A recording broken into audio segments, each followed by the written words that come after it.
What's up, ladies and gentlemen? Welcome to another episode of A Meal and a Conversation where I have my two brothers, Chubahiro Moise and Bekanzi Moise. Goes by Moses, goes by D. We'll keep it like that, nice and short. Welcome to another episode. I'm excited to get to spend this time to kind of have a real honest conversation with you guys about some funny but yet not funny moments at the time of the camp would be the first thing, and then a little bit about our dad. And then, of course, like I kind of gave you guys a rundown earlier.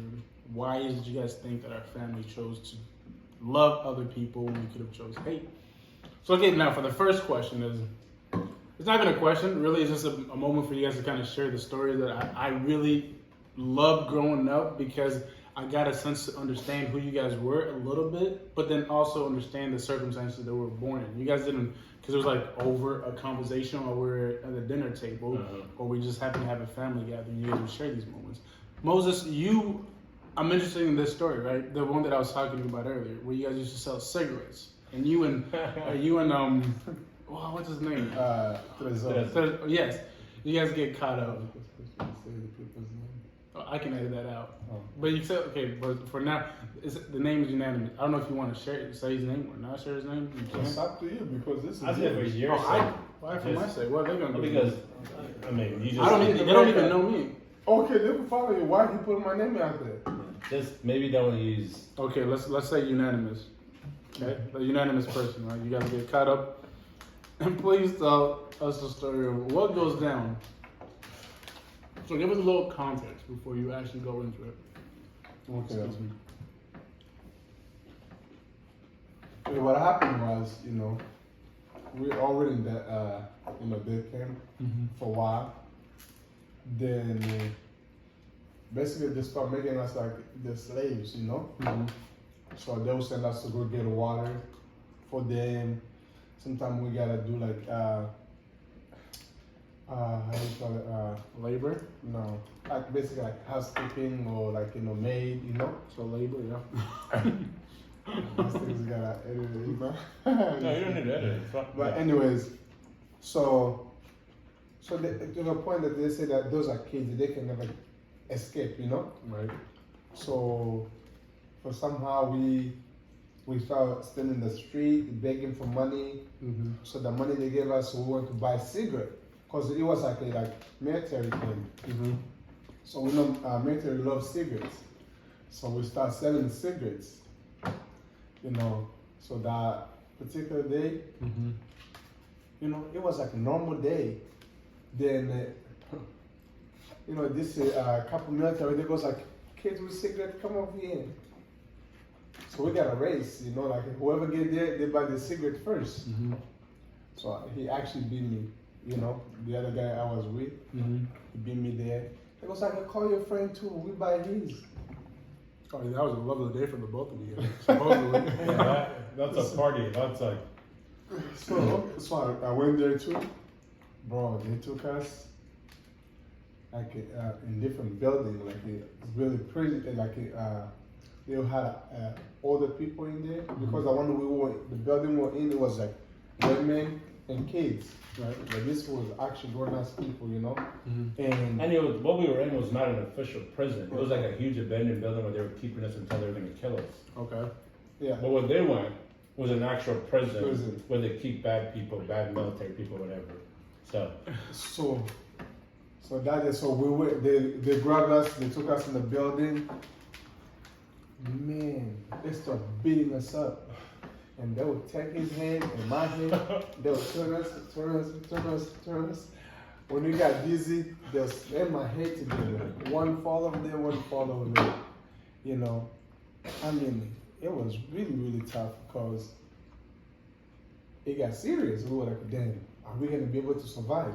Mm-hmm. We don't have a phone, we don't have nothing to be able to reach to our parents, the people, like mom, brothers, that we hear. And sometimes we could look in to the little window, we see them, they're still walking. But we cannot scream, they cannot see us.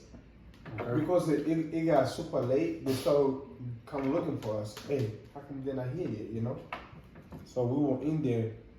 I don't know, did we spend the night? I don't even remember. I thought you guys did. I think we spent a night. They let us the next day, bro. Like it was scary, man. We got to sit in between the grown-ups people who didn't like us. You know, they start calling us name. We thought, like, honestly, we're not gonna make it through the night. Mm-hmm. But because I guess they didn't have a permission to kill us at that time, the next day they let us come. They let us go. But isn't it so interesting how they were so afraid to die? Because we were in a concentration camp where we were in the process of dying. Mm-hmm. But you know? But I think. But the funny thing is, like, you know, yes, but we had a little freedom when we could, you know, go do things. I know, like, you know, they want us, kill us with suffering, you know what I'm saying? Yeah. But just imagine, like, we wasn't sitting with them 24/7. I mean, there was, like, guards, they would guard the doors and stuff like that. But this how Yeah. close we were to them, you know? Yeah. And some of them, they're in there because what they say, like our tribe or whatever, you know, Mm-hmm. that's what they did, you know. They start calling us crazy names, you know. In your head, you start thinking like, man, why did I even run? I should just let him go, take the, you know, let him go sell his cigarettes, and I could get another person, you know. And for a little bit, I'm like, man, maybe he set me up, you know. But he was in there with you. Yeah, but like I felt like, oh, he didn't want to go alone, you know. Oh, yeah. So he wanted to go with him. So it kind of like just for a little bit, but because we were still kids anyways, you know. He didn't know any better. I didn't know any better. So, but that day, man, like ages, like things happen so fast, Right. you know. Like from like, you know, it was a point where I know I was for a point of time I wasn't afraid to die until I thought that day I was gonna die. You know, the hour of the You start. didn't think you were gonna die? No, like I wasn't He afraid was- to yeah. die before we went in there, Mm-hmm. because I know we're gonna die regardless. But that day, actually, like I felt like this is the day, because like you know, you wanna at least say goodbye to your family. Mm-hmm. You know, But you would have been able to say goodbye to them anyways. no, What do you mean? Yeah, you would have. you would.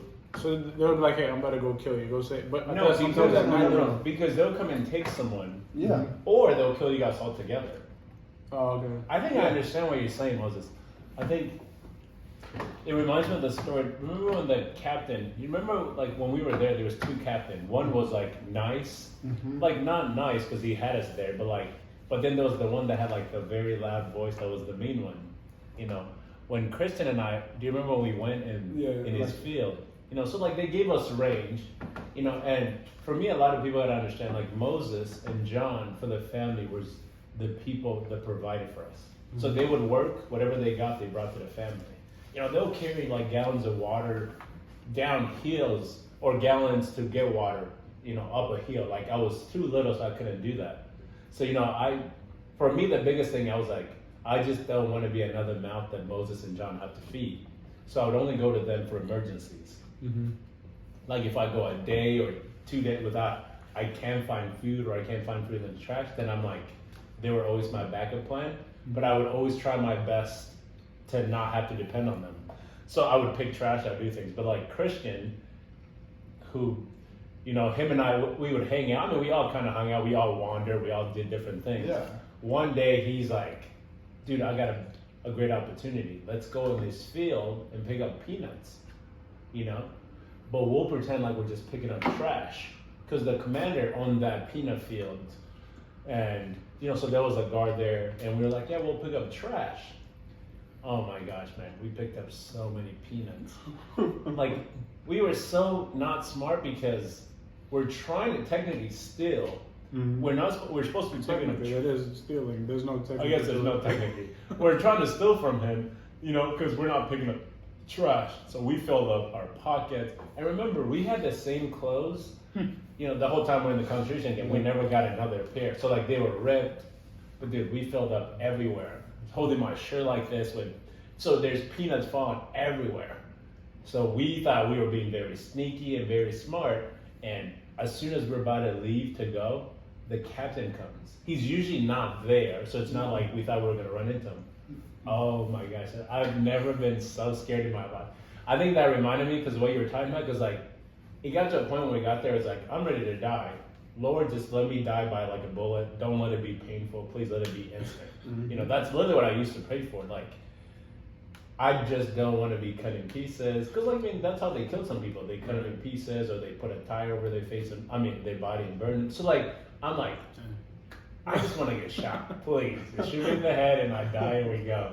So, dude, he comes and just starts screaming. For no reason. He doesn't even know what we're doing there. Dude, instantly, I, like, get paralyzed. I couldn't move. And Christian's like, oh, don't worry, he won't notice. I'm like, what do you mean notice? Like, I have peanuts falling everywhere. Like, you have peanuts falling everywhere. Christian's like, just don't panic, don't say anything. I'm like, how the heck are you cool?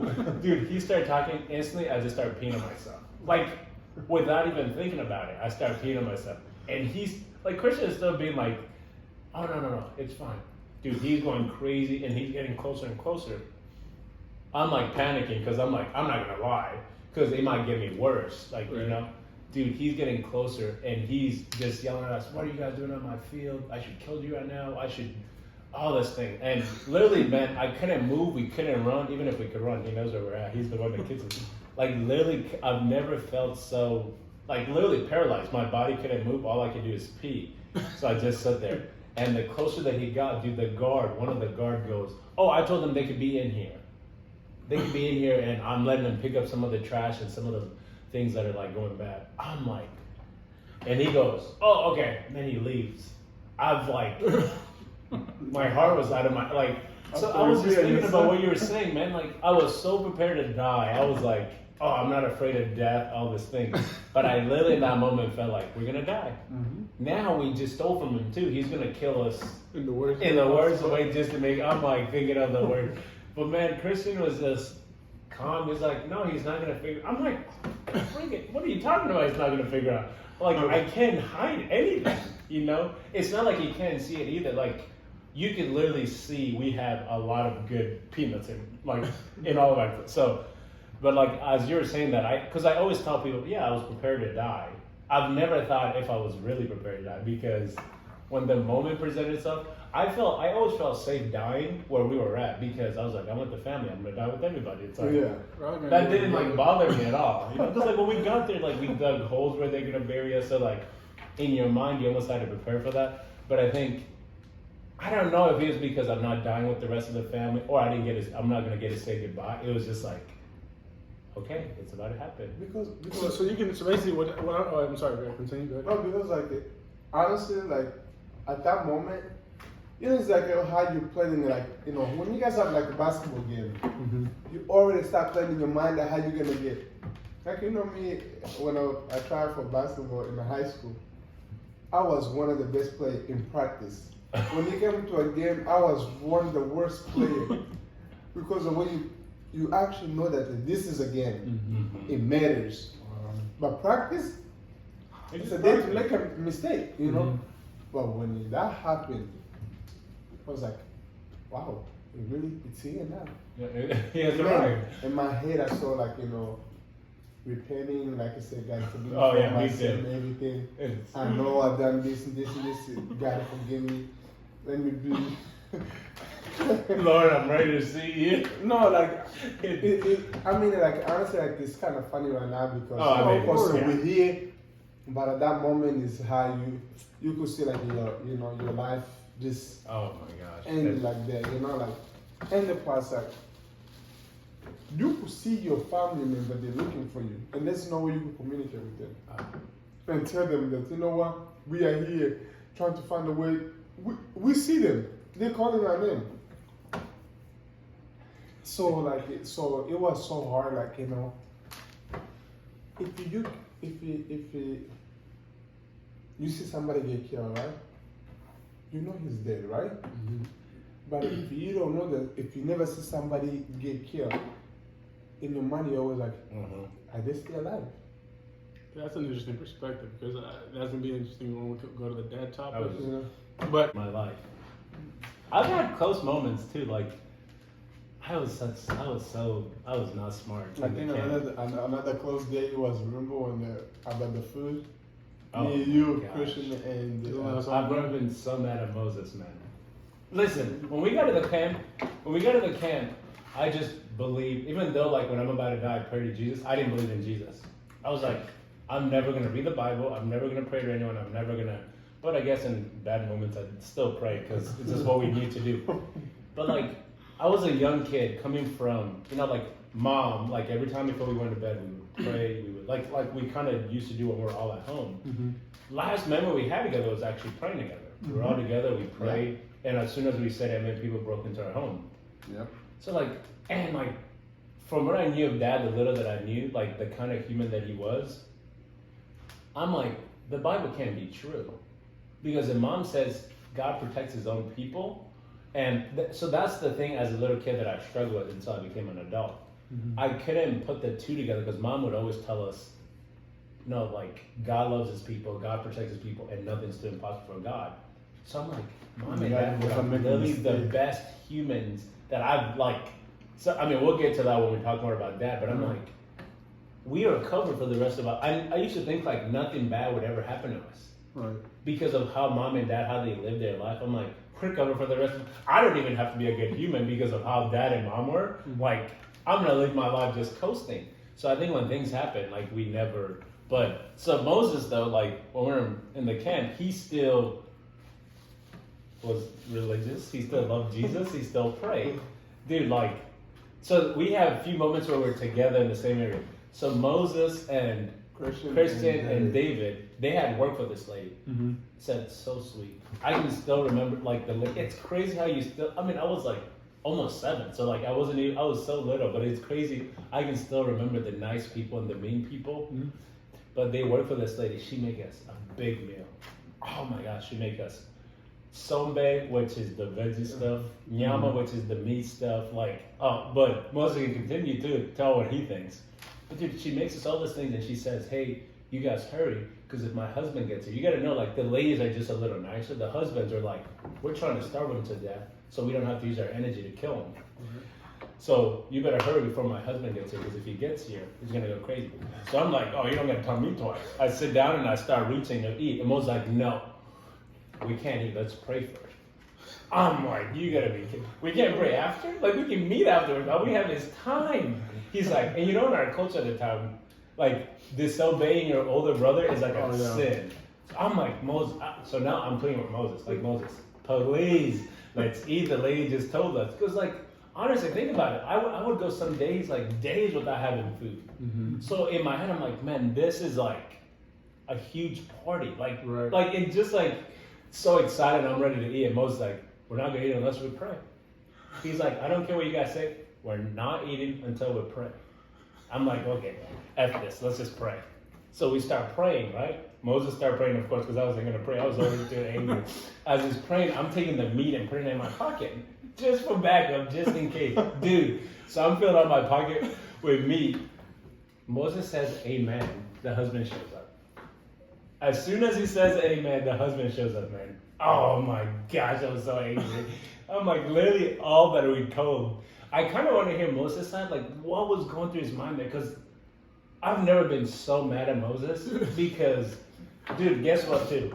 Karma is, God forgive me, there's no such a thing as karma.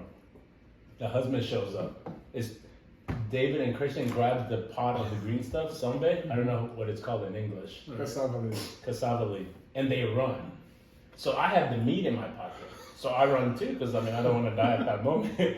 Moses is the only one that doesn't get anything. So the guy is dumping the food, stepping on it. I'd rather have the cockroach. I'd rather have the bugs eat it. You guys are worth less than all this, like saying all these mean things. I'm like, well, I didn't get what I wanted, but I have some meat in my pocket. Moses like, hey B, let's go find them at the pot of the cassava. I'm like, are you freaking kidding me? Like, are you serious? So we're like going looking for them because they grabbed the whole pot and ran. So Moses ended up actually being the one without anything after he insisted on us praying. So all right, Moses. Okay, so what's your rebuttal to that, to what he just said? I mean, honestly, like, our parenting, we always pray every time we eat, it was like a part of our life, basically, you know, routine, you know, that's the things we do. And this lady, she's always nice. Like in my head, I wasn't thinking that the guy might show up like so fast like that. So I was like, you know what? Let's just give it thanks to God that if He blesses this meal, you know. So that's what came to my mind. I was grateful, you know. But just like I said, this lady, you like if you work for her that day, Right. because sometimes she don't give you the leftover. She'll have like a warm food. And at that time when we haven't used that, we're not used to that for a long time. So like I'm like, man, Oh my I just be goodness. grateful for this, you know. So let's pray, you know. Was it a Like- long prayer?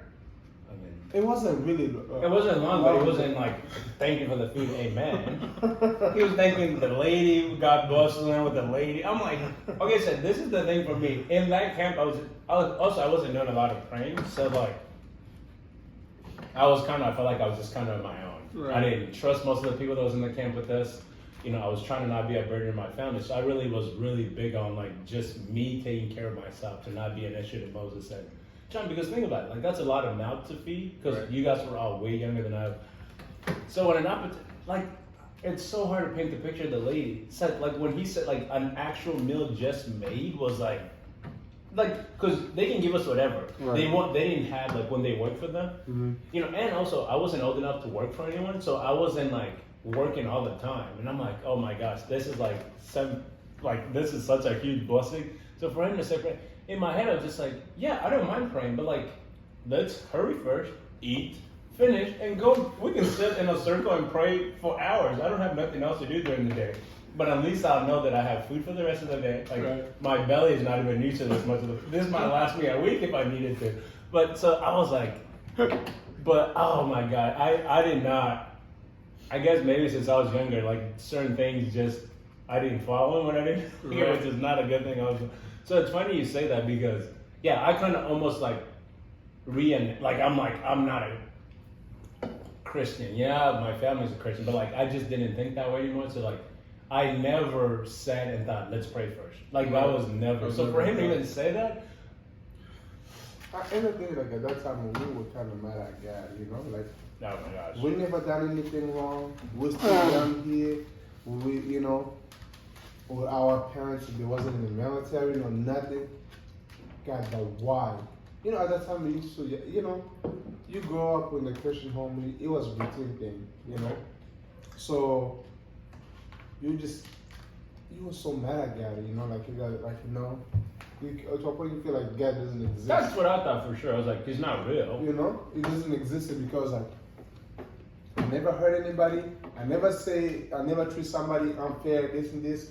But why God have to pull me in this? But then why situation? did you still pray? Like, You know, why is that something you still did? but because like it was something like it was a part of our family. Like it's So it was just a routine to you. It wasn't really Yeah. something that you meant to do. It just it It became was a routine. like it was a routine. natural thing. He sits for a meal. He wants to be thankful. And I'm like, okay. But so you didn't even know who you were praying to or nothing like that. You just simply were just No, saying no, words no, that no. you've heard before. No, I know, like of course we were in a Christian home, you know. Yeah, Before well, we went there. but It sounds I- like y'all didn't really care No, no, about no, God no, at no. all. No, like he was just mad. I just didn't really believe in him anymore. Let's just say like, you know, it's like if you trust a friend, right? You guys are best friend.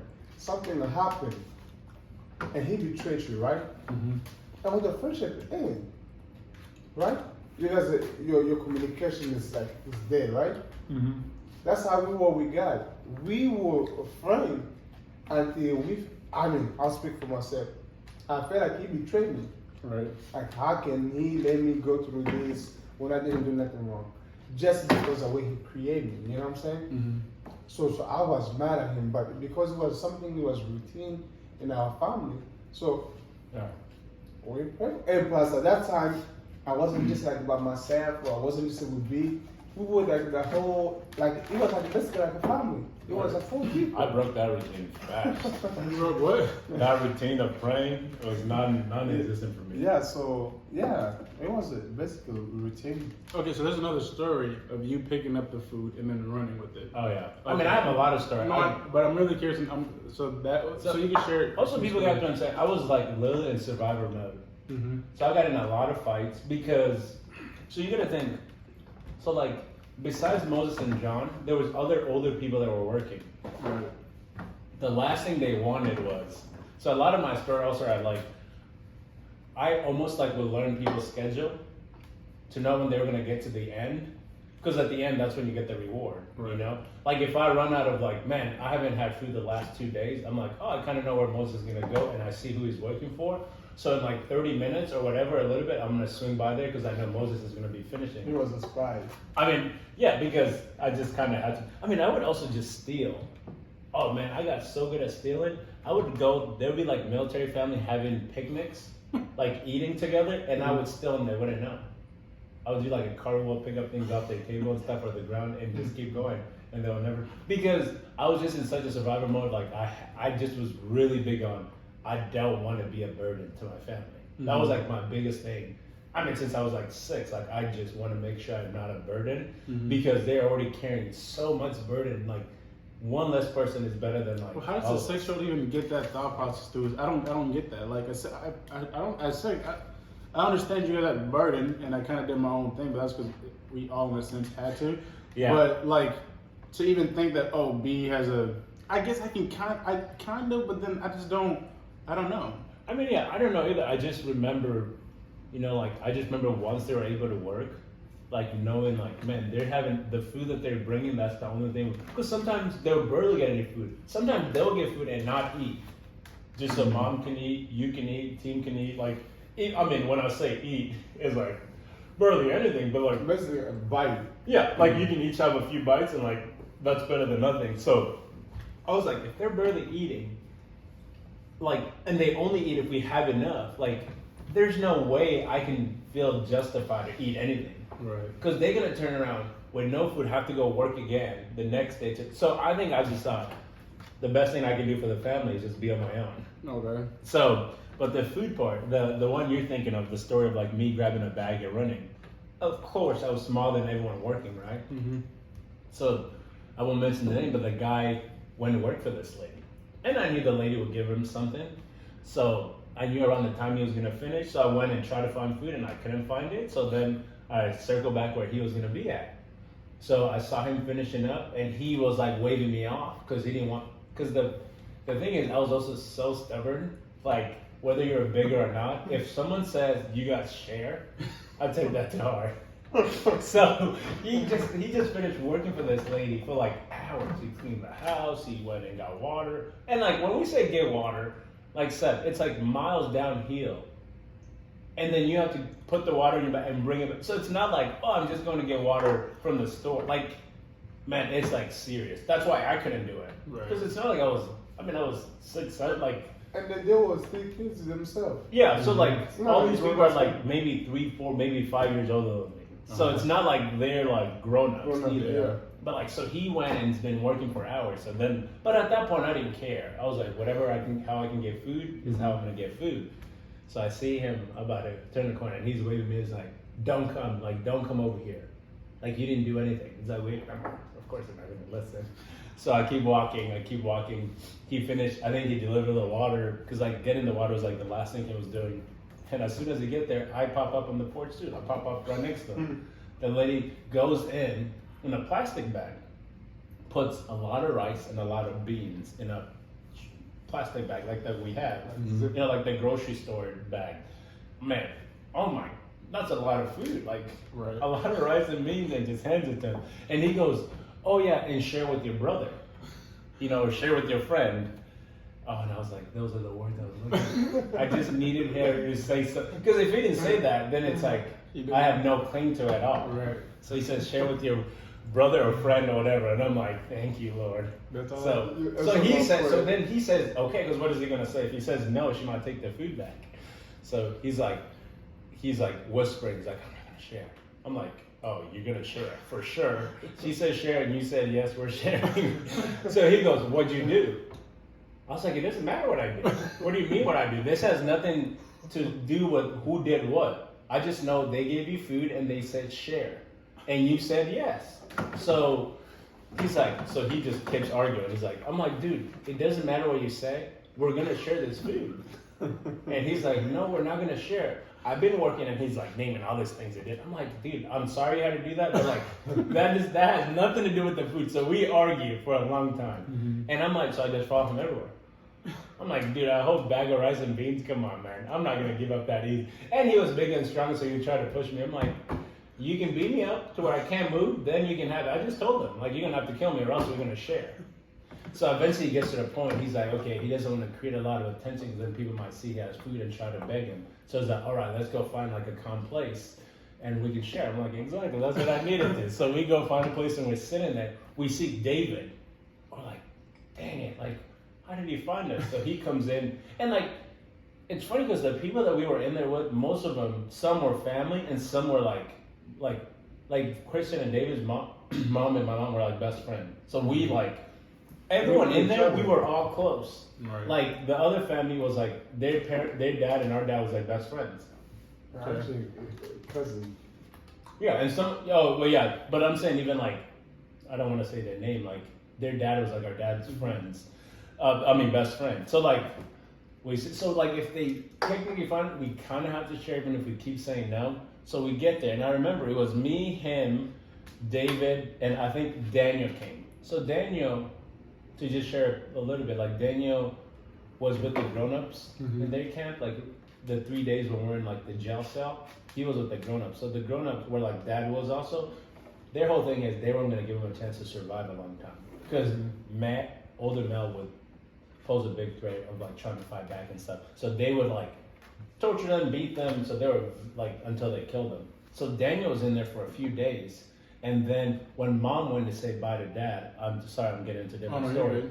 When he went to say bye to dad, Daniel sneaks out and jumps in the truck with us. But so think about it, Daniel is like, man, almost 8 years older than me, 10, maybe even, like Daniel's a lot older. He's like close to Amy's age, right? Yeah. Listen, so like a lot older, and like he's a man, so like you would think he's stronger. I was 6 and I was stronger than Daniel. Dang. Was it because they tortured Oh him? yeah, they beat him. Like I mean, he was so weak. He couldn't work like the rest of the. Imagine Moses is also like 5 years younger than him. But like he couldn't go get the water like I could. So all he could do is like go like on the street and beg because his body was like had gone through so much in the few days he was in there, and like so he couldn't. So we see. It was like 2 weeks. Yeah, like it just was like the days that he was in there. Tortured him that bad. I mean, yeah, they just beat them all night. You can hear it. Like, I mean, we're in the next door. So, like, so we see him and he comes and shares. So, like, now I'm starting to go in strategy mode. I'm like, okay, Daniel has bigger hand. David has bigger hand. And the other guy has bigger hand. Like, I'm like, my hands are so tiny. Because we sat in a circle and everyone would take turns scooping. So everyone's scooping as big as they can. And I'm like, dang, I'm not gonna have as much because if I'm only using my hand to scoop, I'm not, because I was like what we said, everyone scoops at a time, take turns, so we're not all trying to go crazy. I'm like, okay, this can't end this way. So I'm like, okay, I'm gonna give everyone 2 chances, and then I'm gonna grab the bag and I'm gonna run. And at the time, you gotta understand, I didn't care if someone beat me up, I didn't care what someone did, like, yeah, as long as I'm full, like, I didn't care about anything else, honestly.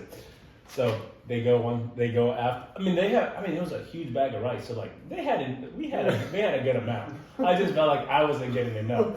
So one time goes around, and then like the last time goes around, I was like, okay. So each one, because they're scooping and eating it, waiting for the next turn. As soon as it gets to my turn, I grab the bag and I take off. And I'm thinking, man, I'm little. No one's gonna chase me. They're just gonna let me finish. But we're all in survivor mode. Right. These people, this could be the only meal they have also for a long time. Also, of course, they chase me. So they're chasing me. Daniel can't go that far. So it becomes empty and they're chasing me. So I run into the fields. It was like fields of like different corn and all that stuff. So I'm like running, eating while I'm zigzagging. Because I'm trying to hide and all this, but I can't stop. Dude, at the end, I'm done with the ride because I'm running and eating. I throw the bag and oh my gosh, they were so pissed. They're like, I swear when we find you, we're gonna kill you. And I'm like, I'm gonna die anyways. Because like, what are you gonna tell someone who thinks they're gonna die anytime? Right. Oh, but he was so mad at me because you know who it was. Oh my gosh, he was I mean, he was so mad at me. I think honestly, he probably still mad at me until now. Like he was so pissed because he had to work hard, and then on top of that, I grabbed the bag and I run while there was still so much rice in there. But that's just always a funny story because it's just like it really does paint a picture of like the kind of person I was in the camp because I just would do anything to survive. Mm-hmm. To survive and not be a burden to my own family. You know? Yeah. So that to me was like, yeah, sure, like they'll catch me later, maybe beat me up, but I'm full. I'm very full, you know, and I'll deal with them beating me up, and then I'll move on the next day. So it just was, it was one of those things that, because that happened to me multiple times. Where you stole food? Where I went into the wrong, because remember when he would work for another lady that was sweet, and because they were all out working, so this time I'm just walking around trying to find garbage, find things. But I see him right when he's getting in. I just, you know, I see what he gets in, so they tell him what to do. You know, he goes and does it and comes back.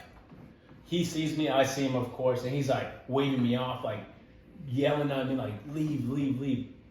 So the house, the door was right here, but like I didn't want to make it obvious that I was trying to like get the lady to invite me, because of course he wasn't gonna invite me. So I go around. He doesn't see me. I'm like, dang, dude, I went around the house 10 times. Because the lady was like making food for him, Right. like making food for him and like warming up the leftovers and just getting it ready for him to eat it. And he's sitting there just yelling and yelling and yelling. Oh, I just keep going around. Eventually she'll see me. I don't care even if she sees me at the end because I'll have something. That's all. That was always my mindset. He's getting, dude. Right when she's bringing him the rest of the food because he hadn't even started eating it. She sees me. She's like, oh, call your brother in to come and eat.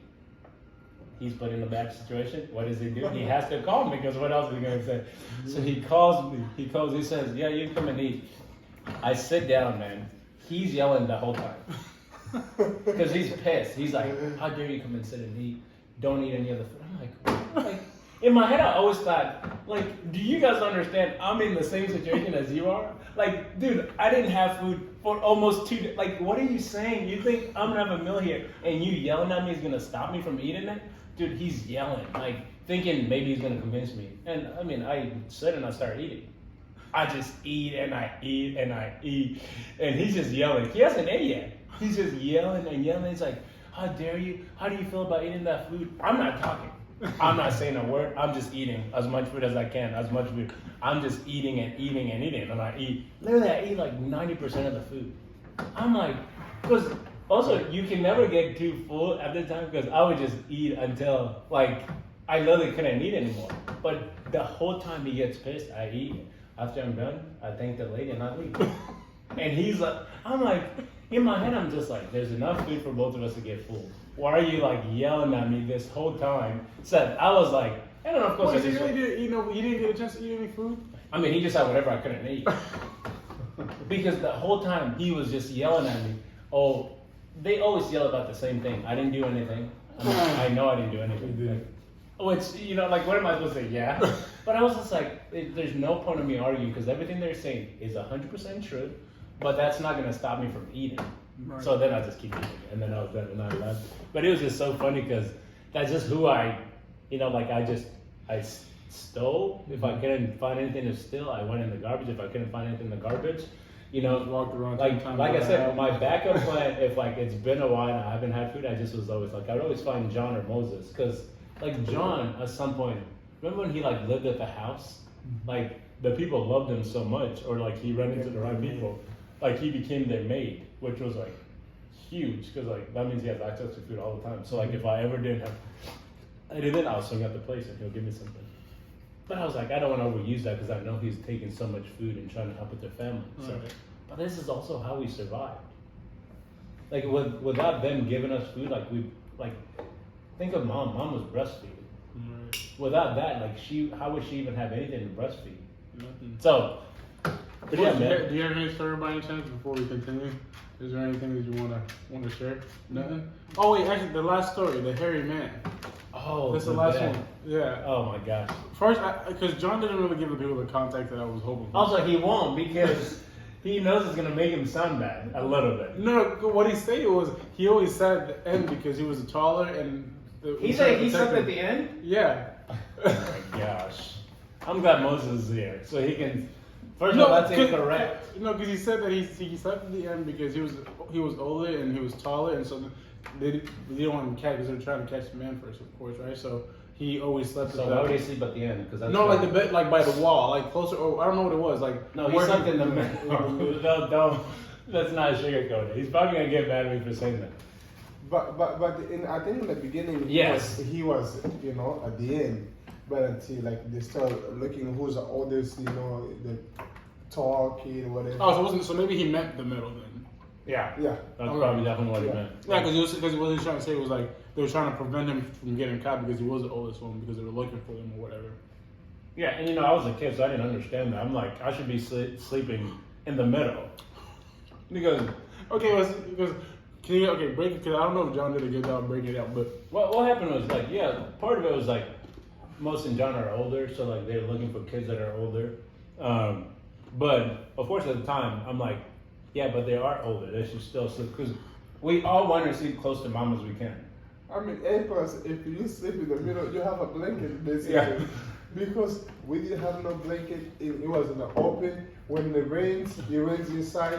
When it is windy, the dust come inside. So basically, if you're in the middle, you protected your children. You- and all you- that. By the time it gets up then you're like, I'm up, like I can't, I'm not getting. So. like when you guys are close to each other, you guys like Keep warm. keep each other warm. Yeah. But when you're at the end, you're freezing. Oh my So yeah, so So if that- you sleep in the middle. Like then- what he said, like the thing is also, yeah, the building was like an open, so military people would just come in whenever, do whatever they want. Mhm. Like I remember one time, like one grabbed G and had like grenades and stuff like that. It was, I'm gonna blow all these people. Why are we keeping him? All this just going crazy. I think he might have been drunk, Okay. and he was a baby too. Oh, All he no. had was his head, head was- nothing else. But with the sleeping, so we ended up arranging it to where Moses and I and John take turns. Right. Who sleeps at the end. And I'm like, why am I part of this equation? Like, I'm 6.5, about to turn 7. Like, are you serious? But I had no choice. So we would take turns. One night, Moses would sleep. Like, Moses would sleep closest to mom, and then someone else in the middle, and then me at the end. And then we'll keep rotating. So we'll take turns on who sleeps at the end. But in our culture, I don't know if you noticed, most people don't grow a lot of hair. Oh yeah, we know. I had never met anyone with like hairy legs. Like Moses didn't have hairy legs, John didn't have hair. All the adults that I knew didn't have it. So I had never, like I literally, and I'm not trying to like make it a joke. I had never met anyone with like hairy legs. Right. To where it's like I touch the hair and I feel, cause like even most people's legs like felt that way. Like I mean. Yeah, I don't. My hair is my that, like on our legs, it's like we have a little hair, but it's not like hairy. But at the time you were kids, so Yeah. you have nothing to compare with. Yeah, and it's like now, like I mean, so many people I know who, but so like it happened to be my turn to sleep at the end, and I hated sleeping at the end because I felt like if something happened, I'm the first one. Right. Because it is true. Because by the time they go, mom always slept at one end. Mm-hmm. She didn't care. She was like, of course. So she wanted to. So like mom slept at one end. She's like, yeah, they can take me, kill me if they want to. And even though again I was prepared to die, just didn't want it that way. so everyone's sleeping, so I'm sleeping at the end. Oh my god! And every night when I'm sleeping at the end, I can't sleep really because I'm terrified the whole time. Which is weird because we're still in an abandoned building. Military people are coming in and out. They're doing, even if you're in the middle, you're not safe. Yeah. Like nothing made most of them that much safer because they can grab me and just grab him because it's right next to me. And we're like sleeping super close. Man, but this night I'm like so terrified. I'm just not having, I can't sleep. So for some reason, I'm like laying down and sleeping and I'm like, I can feel someone standing. So I can feel someone standing on top of me. But I'm like, man, this is all in my head because it's all in my head because like why would someone be standing on top of me? You know?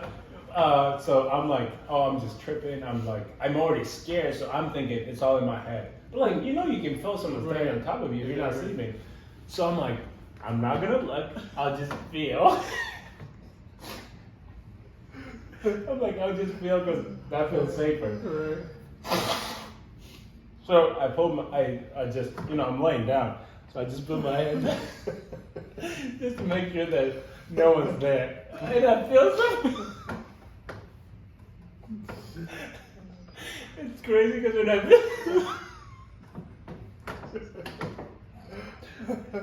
oh man, I can't even. But so when I felt something, I just.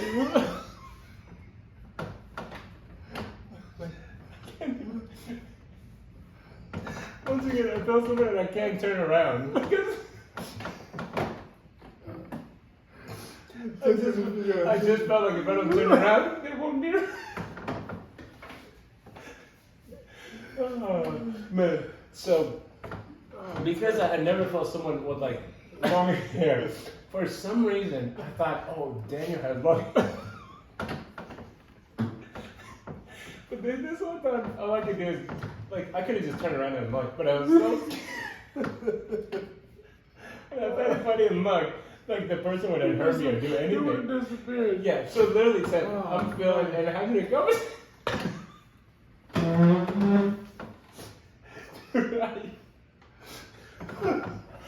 Sometimes I'm laying like this because like most of them are sleeping. I'm laying as close as I can to them. Then sometimes I have my hand back, film the person and talk to them, but never turning around. Never turned around because I was so scared. But it's just so funny because I was so afraid. I thought if I just don't look at them, it's like it's not happening.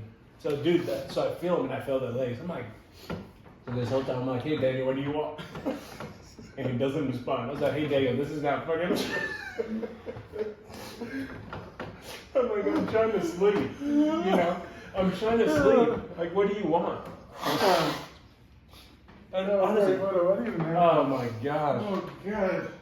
Oh, that was, well, it's funny now. I thought, I mean, everything that happened, I always thought, hey, you should bring the napkins, because, oh man. Gosh, that was, so many funny things happened, and like, now that we think about it, of course, No, it's- so many funny things before it happened. wasn't funny. Oh yeah, it wasn't funny at all, because, yeah, so I sit there and I have conversations with them, and I'm like, Daniel, like, this is not funny, like, because I'm like, why isn't he responding? But the whole time, the thing, I was just like, I'm not gonna look. And then eventually I'm like annoyed. I go from panicking to being, it's like, Daniel, like, what do you want? Like, I'm trying to sleep. And I turn around and it's like a military person. And I go crazy because I'm so out there screaming, everyone wakes up because what am I supposed to do? But it was just so funny because I always thought if I didn't look, it just wouldn't be anyone bad. It was just gonna end up being Daniel. But yeah, we definitely took turns sleeping on the end. There was no one. There wasn't one person. No, and I couldn't stand. I don't know how Moses felt about sleeping on the back, but I think we were all always so honestly, afraid. you know, nobody ever wanted to sleep at the end. Mm-hmm. Just, it's dangerous and it's cold. Right. So that's the two things. Wait, okay, I also asked this John on the podcast as well too. And again, he answered it, but I felt like I wasn't satisfied with the answer. So I'm gonna re-ask you guys a question. What is it like the first night that you guys sleep on the concrete? Like, do you guys even get a chance to sleep? Because you guys are so used to a mattress, right? Because I talked to him. Our family was doing good at that time, Yeah. right? So we had Yeah. so you had a nice bed, okay, right? So the first night, right, that you guys go and are sleeping in the camp on the concrete ground, are you even able to, I'm trying to think, if I were to try to sleep on this, I would not be able to. Without a blanket, without a pillow, without nothing? But before we went there, we went there at the building, you know, Virgin Mile, you know. We were in Virgin Mile. We were there for 2 weeks. For 2 weeks. Uh-huh. You know, you kind of already like start suffering basically, you know what I'm saying? So when you went there, of course it is, and plus when we went in Canada, it was like in the jungle. In the jungle, in the middle, like forest, right? Yeah, like where military people train. Yeah, so you're already prepared. Like when we went there, they were going to kill us over there.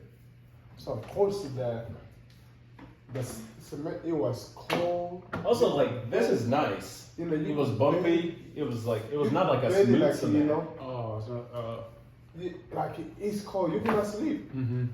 but until like your body, like you have no choice. Your body gets used to it? Yeah, it's like when you like sometimes when you twist your ankle, right? Mm-hmm.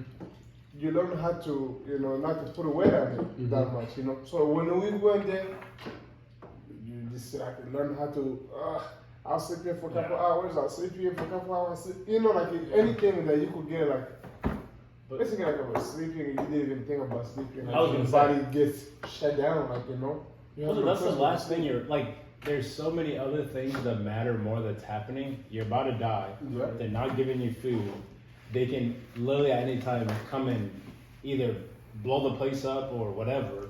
Like literally, there was so many other variables where you're like, This is the last thing I'm thinking about is sleep. But of course, it was uncomfortable because it was an abandoned building. So this was not designed to be housing anyone. The windows were broken. The cement were like, there were holes in, like it was not a smooth cement. But like, yeah, I think for me, when I think about it, the last thing I was thinking about is where I was sleeping. Right. Because it was, in general, it was so hard to sleep at first anyways. Mm-hmm. Because you're just thinking someone's coming in to kill us. Someone's coming in to kill us. Like, because there were people coming in all the time, military people saying, we're going to kill you, we can't wait until you guys are all this thing. So it's like, yeah, the sleeping part, I never, was never that big of an issue. Never think about it much. No, that was like the last thing I thought about. Okay. All right, let's move on to the next one because I'm pretty sure that was at least 45 minutes. But You don't edit it. no, because that was an enjoyable moment and I want to share that with people. But anyway, so the next one, because I want to talk about. So that was maybe we should have saved that topic for last. But anyway, the dad situation, right? Like I was telling you guys earlier, like for me, from my cause I told John this in the podcast as well too, and I shared you giving me a haircut. I just don't. Because like what you stated with, like you're looking out the window and no one being able to actually picture you being like seeing you dead or anything like that. So you begin like, where is it, right? And with the so much circulations and the uncertainty around our dad's death and not knowing if he really died or what, or clearly someone said that he died and confirmed it or whatever that nature is. But again, still, we never really saw his body, right? Personally, I never saw his body. Don't really. Yeah. So to me, I'm like, till this. I was telling John too in the podcast. He even made a statement. Yeah, some days I have dreams that I'm like, oh, like well, I just run into dad somewhere like in the middle. You end up coming to America trying to find us. You know, as a kid, you just make up stories hoping that you can get to. Oh, me too. Yeah. It's not just you. For me, they were playing like I used to see him. Really. I mean, honestly, me too. Like at the bus stop, like sometime when I would go to the bus stop, I would see him, like I'll follow him, like, you know, how come you don't see me, you know? Right. Sometimes when I get close, it's not him. It's not so random person. Yeah. Or sometimes I would hear like him, like he saying something. Okay, so what you guys growing up, what do you guys do with that uncertainty? Right? Like, because, again, for you, you're in a unique situation because you got to, in a sense, be with dad in more of a fond moment. But when you say be with dad, I didn't know it was with dad. You didn't know you were with dad? No. That's why I have so many issues with that whole thing. I mean, if I would have known he was in there, I would have stayed. I would have never came. Right. So the biggest thing I struggled is because when we got here, when they got us in the truck, I ended up finding out that dad was there too. So we didn't know because we couldn't talk.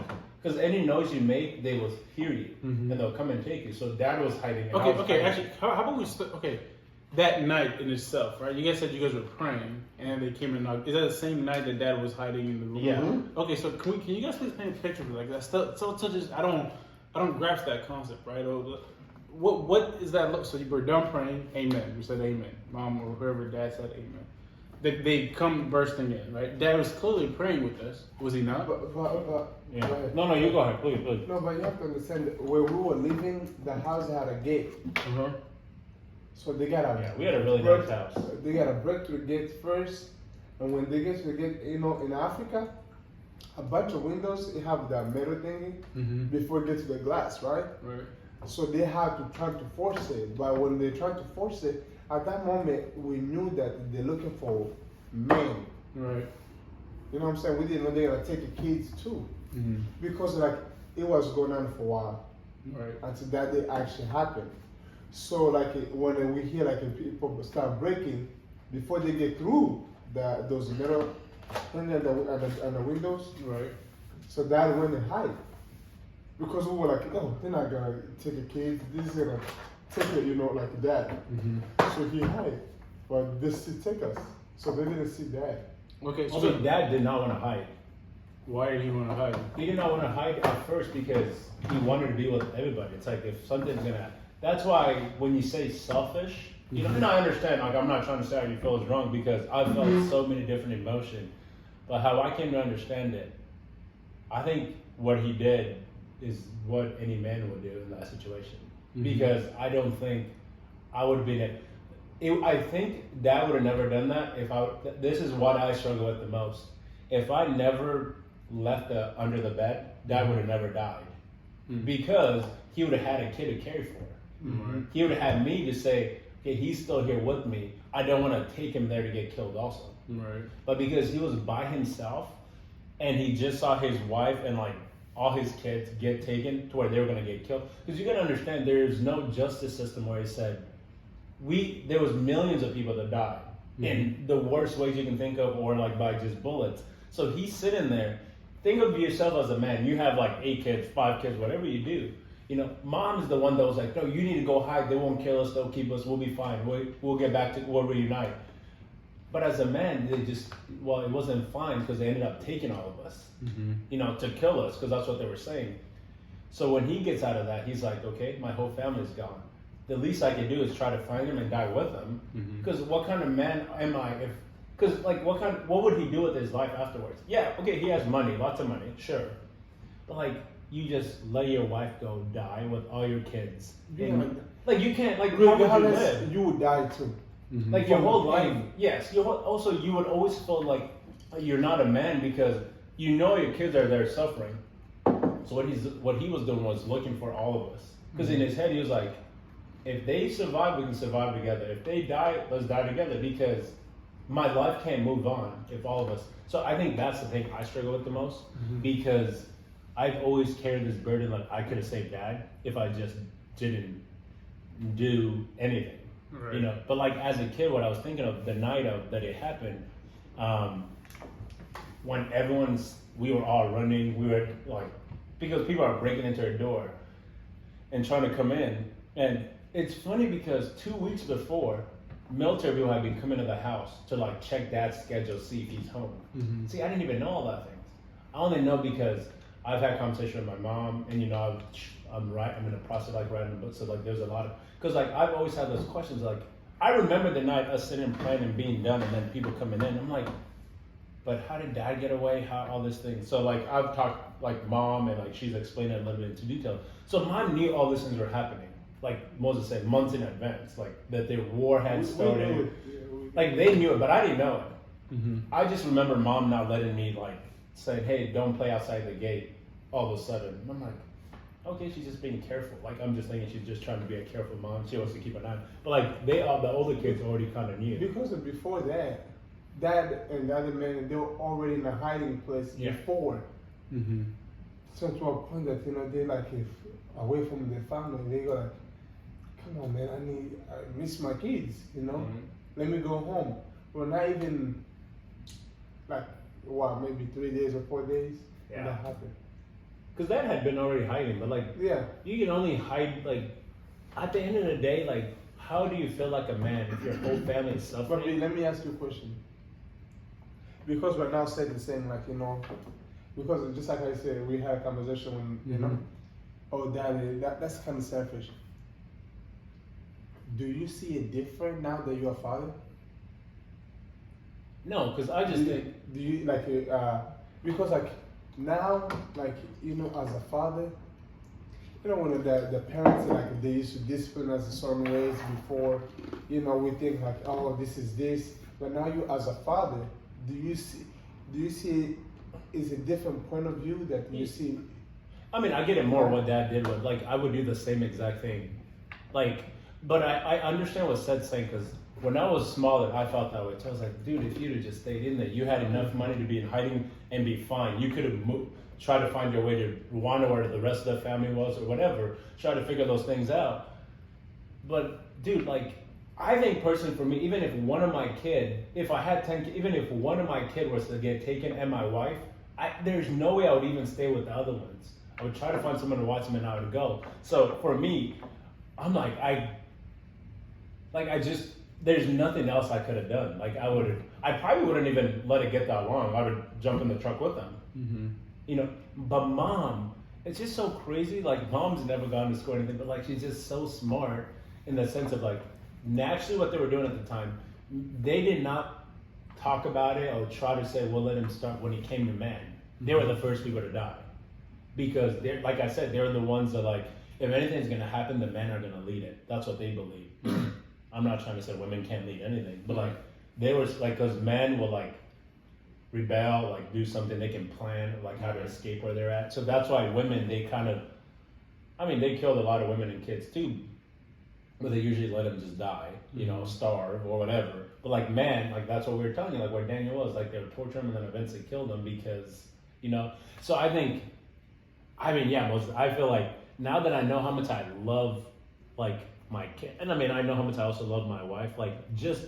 Wait, you were saying that mom was so smart, and then you kind of, I think. Oh, I was saying she was so smart because she even thought ahead of like, dude, like it's gonna take a longer time for them to kill us, you know? Because men, like she must have already heard stories, something she knew men just die right away. So she was smart already to say, you hide, in a few months or whatever. We'll figure out a way, like if we're still alive. But if you come, you're gonna die right away. That possibility is gone. See, that's the perspective that I'm looking at, right? So, again, it makes more sense now the way that you broke it down, right? Where you were stating. But so, again, the waiting process, it's almost like just wait for, again, no one ever knows what's gonna happen, right? By the grace of God, we're able to survive, right? But the mom thing's true. That's what in my mind was like, why didn't you just do it? It only works still because we survived. No, yeah, I It's like get millions of people were dying. Yes. Dad was hearing about millions of people dying. And I almost felt like there's no other choice. I would have been like, that. I would have felt like, man, you're so selfish. You're trying to save yourself. I think now that I'm a dad, you know, maybe when I was young or before I was like, it's different. I just think, like, I get what you're saying. Like, he should have just waited. But just put yourself in that shoes. Think, okay, let me give you a scenario. Like, you're with us, right? Mm-hmm. Like, someone breaks in, like, in our I'm house. not staying by myself. I'm coming after y'all.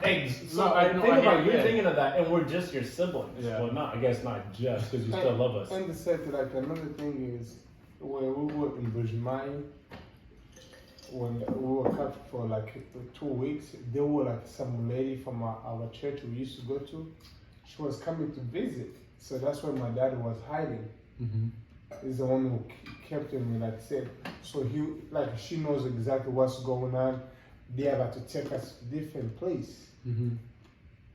So I think maybe when he told my dad that they're about to take him a different place, maybe daddy says like, Yeah, they you can. know, my kids, they're going to kill him then. So he goes like, you know, maybe that's when he goes like, how can I survive in? But be able to also, live my we life? honestly survived because of Luke. Mm-hmm. Like, if you break down that story and really think about it, we survived because of Luke. If Luke, because it sucks because when we talk about Amy's story, Amy's our older sister, you've done a podcast. Like, if we really think about it, if Amy doesn't give her life to save John and go with a terrible human being who just, you know, like abused her and all that stuff. But like, this is how when I got older and really started actually having a relation with Jesus myself, like I came to understand, like, man, like, how do you not believe in Jesus? Like, for that situation to turn into like what actually, because so it said the God that Amy was with, first of all, the fact that he had enough power to save John when they were going to kill him because whatever people were spreading rumors that we were with, that John was trying to rebel against everybody and all that kind of stuff, was because he was the engineer. Mm-hmm. He made The bombs, the bullets, all that stuff. So like, he was a very, very important person.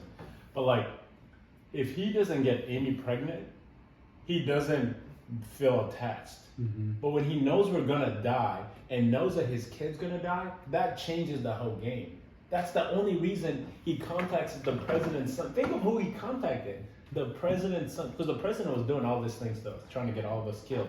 But to contact his son and say, hey, there's a family being mistreated, that they're gonna kill them, and like they're just a bunch of innocent women and kids, that would have never happened. Mm-hmm.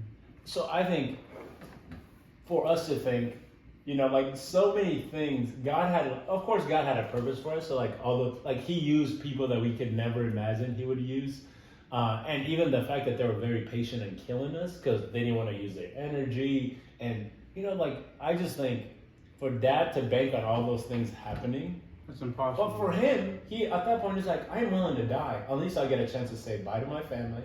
Because think about it, he got to say bye to Mom. He got to see us one last time. You know, like it makes us angry now because we're alive. Of course, like I'm like, man, why didn't Dad stay? I think for me though, that's why I really struggle with Dad's topic. Is like, I feel like I have the only opportunity to be able to save Dad. All I need to do is just keep my mouth shut. And like, don't say anything, just wait. But as a 6.5-year-old, you know, you're under the bed, you think you're alone, and your whole family's getting taken. Even if they go, like you said, I don't care where they're going. Right. They're going to get killed, but I'm gonna go get killed with them. Because if I stay here, someone else is gonna come and take me, and now I'm gonna go get killed on my own. Right. Just take me with the rest of the group, come with the rest of the group, and like, I'll pray that I don't die in a painful way. So I think, for me, like, I think I struggle.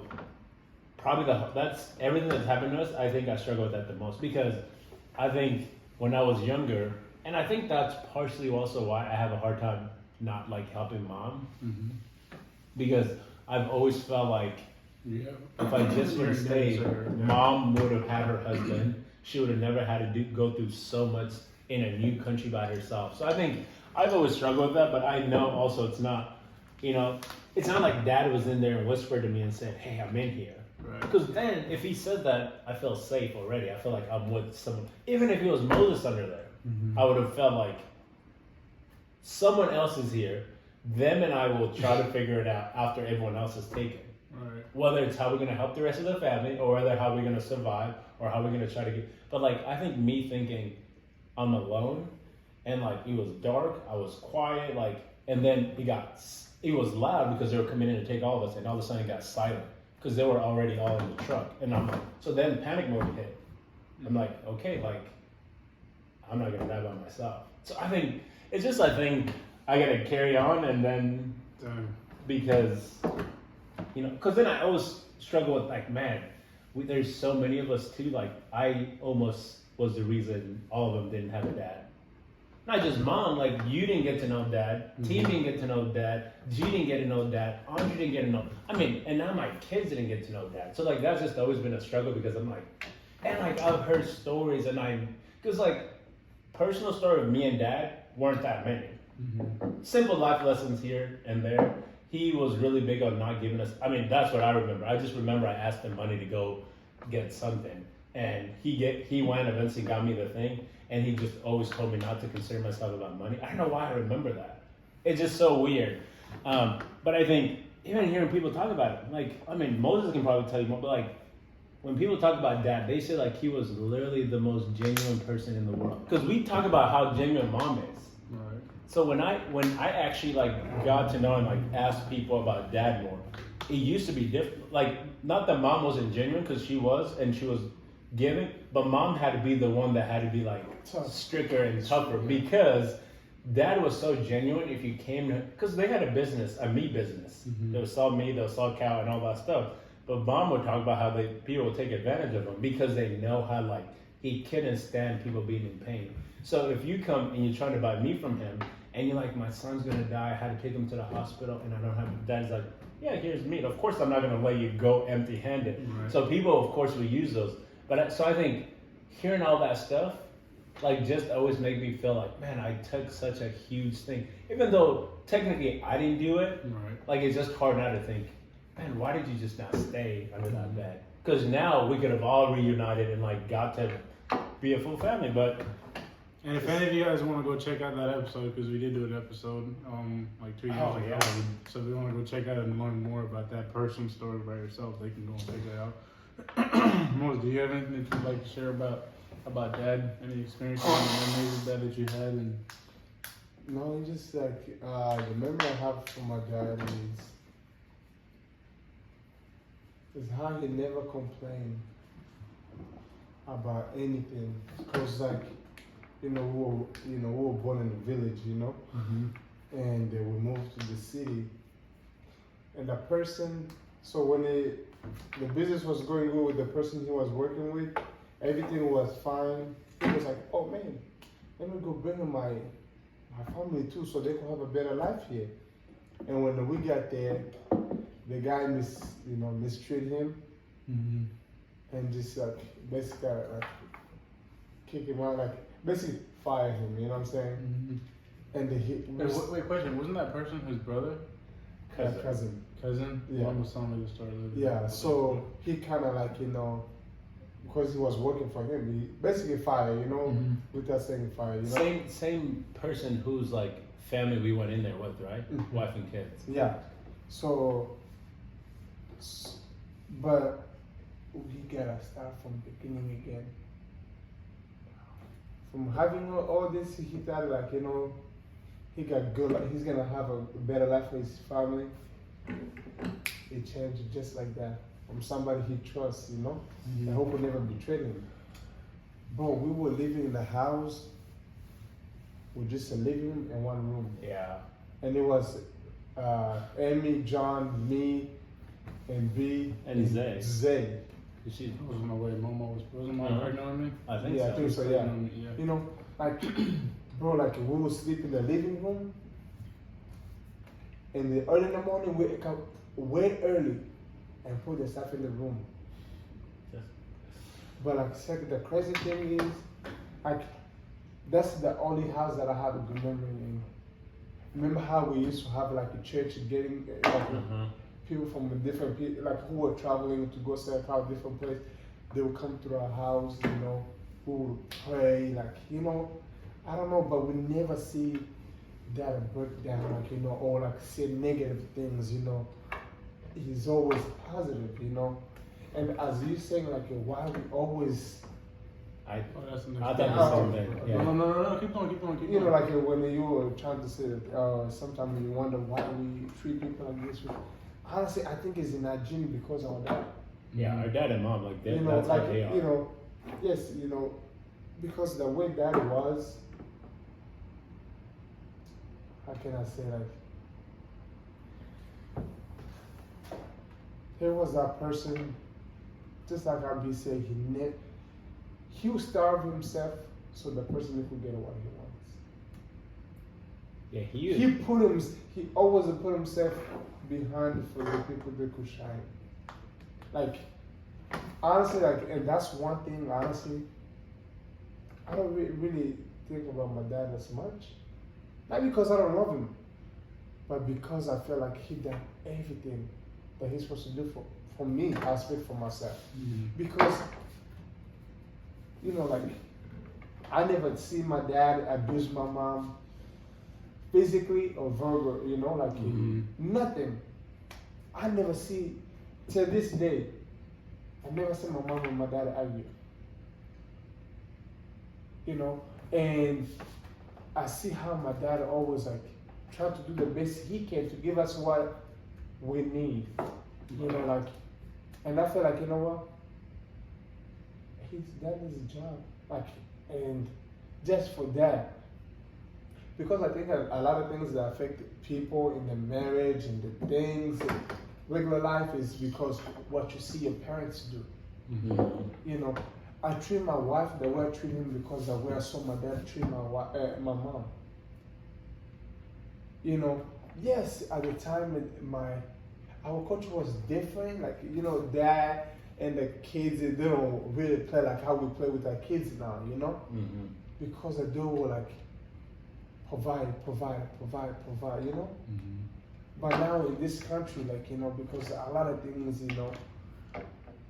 have to try to build a friendship with the kids, But in Africa, even if your dad doesn't spend time with you, at the end of the day, you know that they love you. You never have a question, here in America, kids, my dad they never spent time with me, this and this and this, he doesn't love me as much. I never felt like that. It is weird that we never felt not loved by him. Exactly. When he was off a lot because he was providing. But, and I also think, one other thing, it's weird because like we come from an African culture. When you look at it, there's a lot of things about a lot of, and I mean, I'm not going to say name, but a lot of marriages in the African culture where it's like so one-sided. The man kind of make the decision. like even when I talked to mom always told dad how she felt. That's the one thing I remember. She always told dad how, but like dad never was like, hey woman, I'm the man and I'll do, like, we're gonna do this. Like dad actually wanted to listen to mom. Like input on the business, cause like that, I know that doesn't sound big, but like that's huge in our culture. It's like they were friends. Like they were actually like, also like, I think it just shocks me because I'm like, it was an arranged marriage. Yeah. It wasn't like they fell in love. It's like Jenny and I, we're married and had, but like, Mom was like 15. I chose, yeah, mom was like 15, got married, like, and got her first baby at 17. Like, but like, she just said they learned to love each other and she became her best friend. But like, I just love the, like, I think, yeah, me too. When I think of how we turned out, I know you've never gotten to know dad, but like, I just like to think like naturally, we've had 2 sets of parents that are both just genuine in the world, that love the world. Like, and I just think of it, I know we're gonna get more into details. Right. Into No, that, so I so don't we wanna- might as well just segue into it. I think this is a perfect segue into the question being, no, wait, you can continue. Yeah. The question being, why do you guys think that we've learned how to be such loving people? Again, we won't even say perfect. I'm pretty sure No. we all, at some point of our life, and even until today, we treat some people bad even though we want to treat it. Just out of nature, right? Out of our humanness, right? We're not perfect or anything. But I can, like with all my heart, say all my siblings are the even though, again, with the way we grew up and the way we treated one another, and Yeah, it was a little iffy. But again, we're siblings, and that just kind of, but with the world and how we treated people and our kindness and our love to the best of our ability that we possibly can, right? And the more that we learn, I'm from the mindset now that you guys, again, I never really see. I'm grateful for this podcast for this specific reason. Now I get to put more characteristics to who Dad was and the kind of person he was, the kind of father, the kind of husband he was, and I'm just grateful for that. So I can, okay, but I also still feel like a piece of the reason why we do treat people the way we do is because we are also in the understanding that at any moment anything can possibly happen, right? Like like you said, first we're in the village, then when Dad tries to bring us to the city, and then things go sideways. In a moment, again, a blink of an eye, things happen, and then by the grace of God, we start having more money, and Mom and Dad become very successful. And again, another blink of an eye, something else happens, and we go to death camp, right? And again, crazy things happen there, and another blink of an eye, we come to America, right? Again, things change so much, and so from that experience and understanding that and going through the struggles, we just are so at least more weary of the time that we have, right? It's not, and understanding that there is no guarantee in life of what we have, right? So we do our best to treat people better. But then again, like I was telling you guys earlier, I think there's a piece of us also that wants to also be accepted in some way. I know it might sound terrible or not right. No, everyone wants to get accepted. Yes, but Whether they do it or us, not. but truly, right? We go from a country that doesn't accept us for who we are. We don't have a choice by the way we look, right? We didn't wake up and say, hey, this is who I want to be when I get out of my mother's womb. No, we just happen to be that. And we weren't accepted there, right? And even in a new country, I'm pretty sure we all can say experiences and moments where we understand that we were judged by whatever it is that you even want to call it, right? Still not being accepted. But we want to be loved and liked so much because we were, in a sense, neglected that as children. That we do everything we can to have people understand how much we. Okay, so this is such a long-winded question. Could it be possibly that we treat people the way that we wish that we would have been able to be treated? In all reality, right? We would, because if I were to want to be loved by people, just knowing my siblings and themselves, again. Let me say not inside of my family, but from the outside perspective, right? I would want someone to love me the way that some of my siblings love their friends and their wives especially. I think you guys truly do love you guys' wife. That is something that I would want and long for, right? But again, I'm going to open up this space for you guys to share. Why is it that you guys feel like we turned out the way that we did? Again, 10 of us. There's 10. None of us, it might seem small. We don't abuse drugs or alcohol. None of us ended up in jail. None of us got anybody pregnant. Like we not- got a lot of it. We got people pregnant. Well, no, now we got a lot of It's people, like, but out of man's a marriage. grandkid of 18. It's like, let's not. That's it. Through marriage. Yeah, through marriage. Just making sure they We at didn't least have- know that. We didn't even have out of wedlock marriages. Now, do some people have sex outside of marriage? Yes, possible. Yeah, but that's like. But no, but like, and so how do 10 children? Because we hear stories about people that went through the same experience that we went through, abused drugs, ended up in jail. And again, I'm not even trying to state that we're better than anybody else. I'm just curious. I want to understand how. How do we? I want to hear from No, I you. want to hear you first. I want to hear you. No, I want to. No, I'm just going to go. No, you can go first. I ask you go first. I mean, I don't mind going. No, so yeah. So my question is, why do you guys feel that way? And then if it's still, if you really still think that's because of dad and knowing him, then yeah. But Honestly, I think it's a combination of a lot of things. Because all the things you keep saying is part of that. Like you're saying, part of what we went through, part of us being here and wanting to belong. I don't think it's one. I don't think it's one answer. right. But if I had to give it, if you were to tell me, hey, I need you to buckle down and just, but you can't just say it's down to all those things. Like there's a lot of factors that play a role. I would say it's because our parents, like our mom and dad, and Brother Tony and Mama D. Like if I had, you know, when I was younger, I used to hate, like whenever I would go with my friends, like play basketball or anything, and like their dad was there, like that was like, man, I always felt like I was missing something. Right. Like when I think about some of my friends tell me how the dad coaches them or does that, man, I was always like, man, if I had my dad, I would have been like the best at like everything. I don't know, of course, that's not true, but like I always felt like if I had someone that would have invested that much time that they had, like I just think anything was possible. Right. Everything was possible for me. Like I'm not gonna cut my journey short because I didn't have a dad, because I had my own journey and God got me. Like, I mean, I'm here and I'm not struggling, I'm married and I'm having kids and but I think if I had to credit to what played the biggest role, yeah, I also can say, it's hard for me to pick one thing because I kind of credit everything that kind of happened to us. I think you're right in saying, like, part of me is like, I've known what happened, so like I don't hold anything so tightly to think, I just want to have this nice thing or all this, because I know that can be taken up. So I value relationships so much more. Right. You know, I value you sitting down and having a conversation with me a lot more than if you buy me the new Jordans. Right. Because the new Jordans someone can steal them. Right. Something can happen to them. But the relationship that you and I built, like I can be in my worst time and I can call you. I think, you know, so many people who, I think the question you're asking though, like I've always asked myself that question. Like we came to a new country, we just our moms. Some of the people that went through, some of them ended up having both parents. But like, you know, this is not like, I'm not trying to compare, but like, they're not even in a relationship with their own family. They some of them have had to move far away just so they're not close to, like, they've all ended up struggling with so much. And you know, I sometimes sit there and I'm like, God, like, why don't, like, I know we struggle with our own issue. I'm always like, man, why didn't I ever get into drugs? Like, because, you know, like, we only had at one point, it was mom that was the adult that was telling us what to do. Like, I always just get 10 kids, one lady in a foreign country while she's learning everything. How do we get, and that's where I credit, I mean,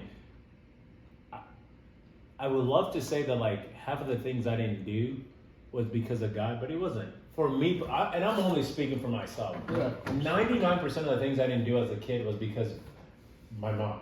Like mom. Exactly. I hated like, you know, Disappointment. I hated to disappoint her. Like I could have gotten all the spankings in the world. I didn't really care for spankings.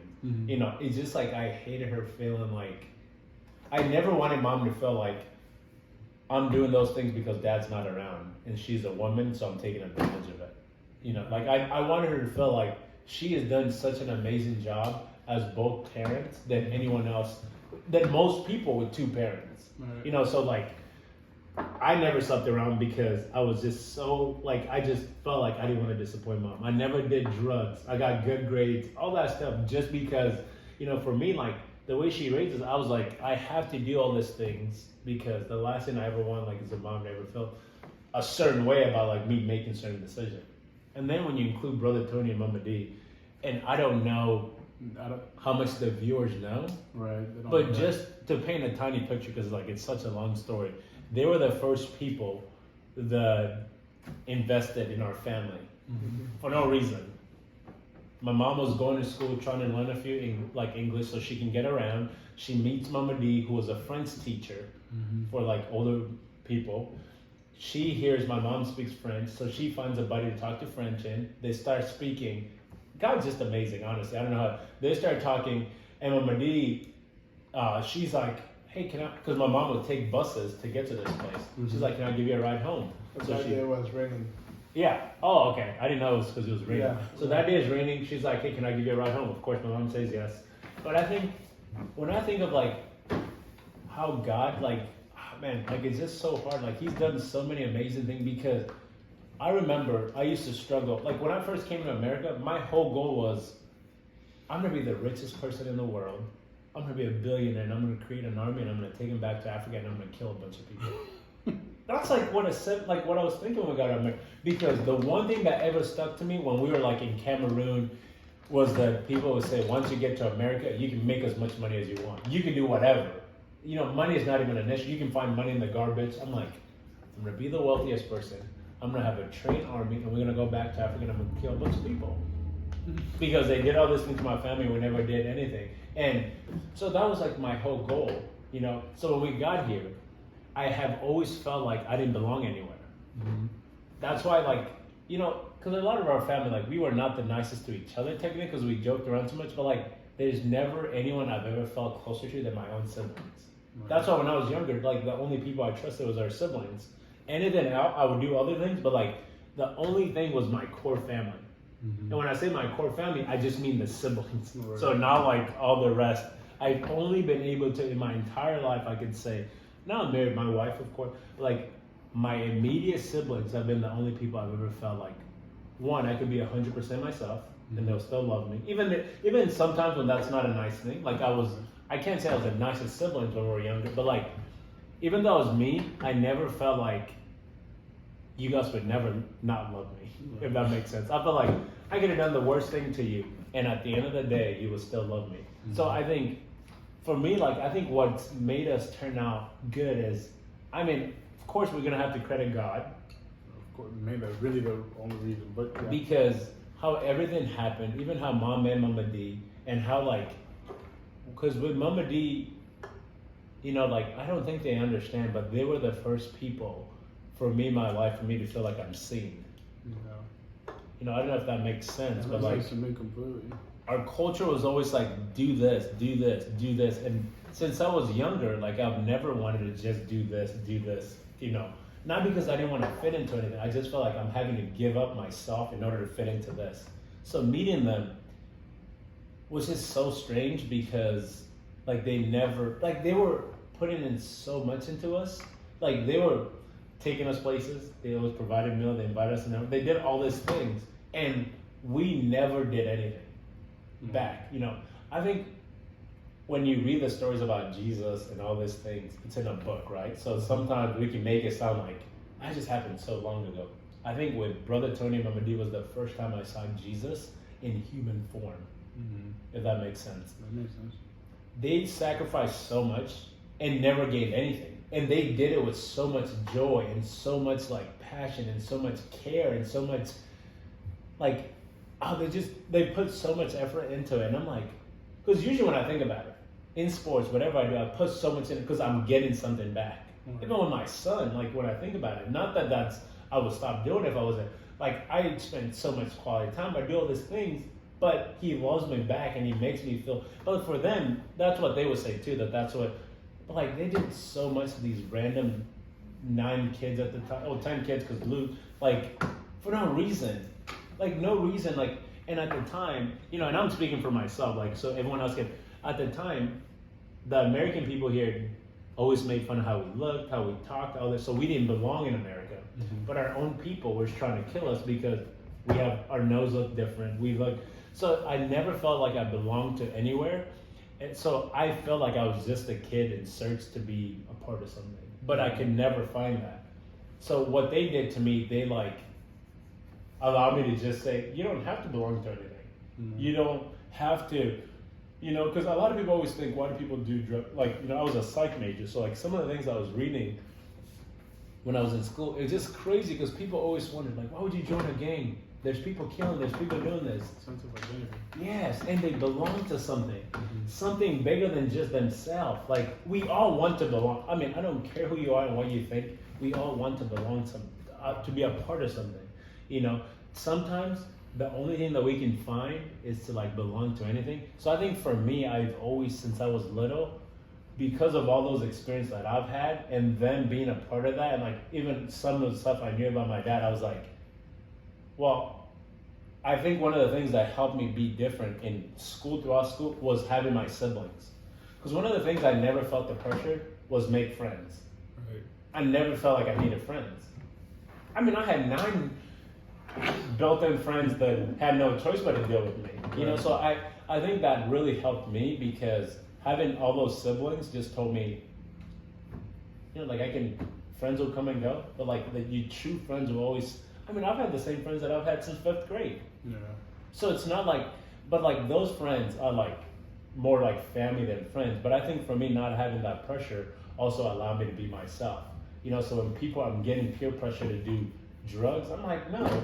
And if you don't like me for that, like, okay, we don't have to be friends. Like there's, Okay, now I have on my home. and there's 100 other people at this party that I can make friends with. So I think for me, we can never, I personally can never point it to one thing, because I think part of what happened to us in the concentration camp, like, made us so different than other people on how to appreciate life. Like you said, like, we understand, like, we can have all the money in the world, because we did have all the money in the world.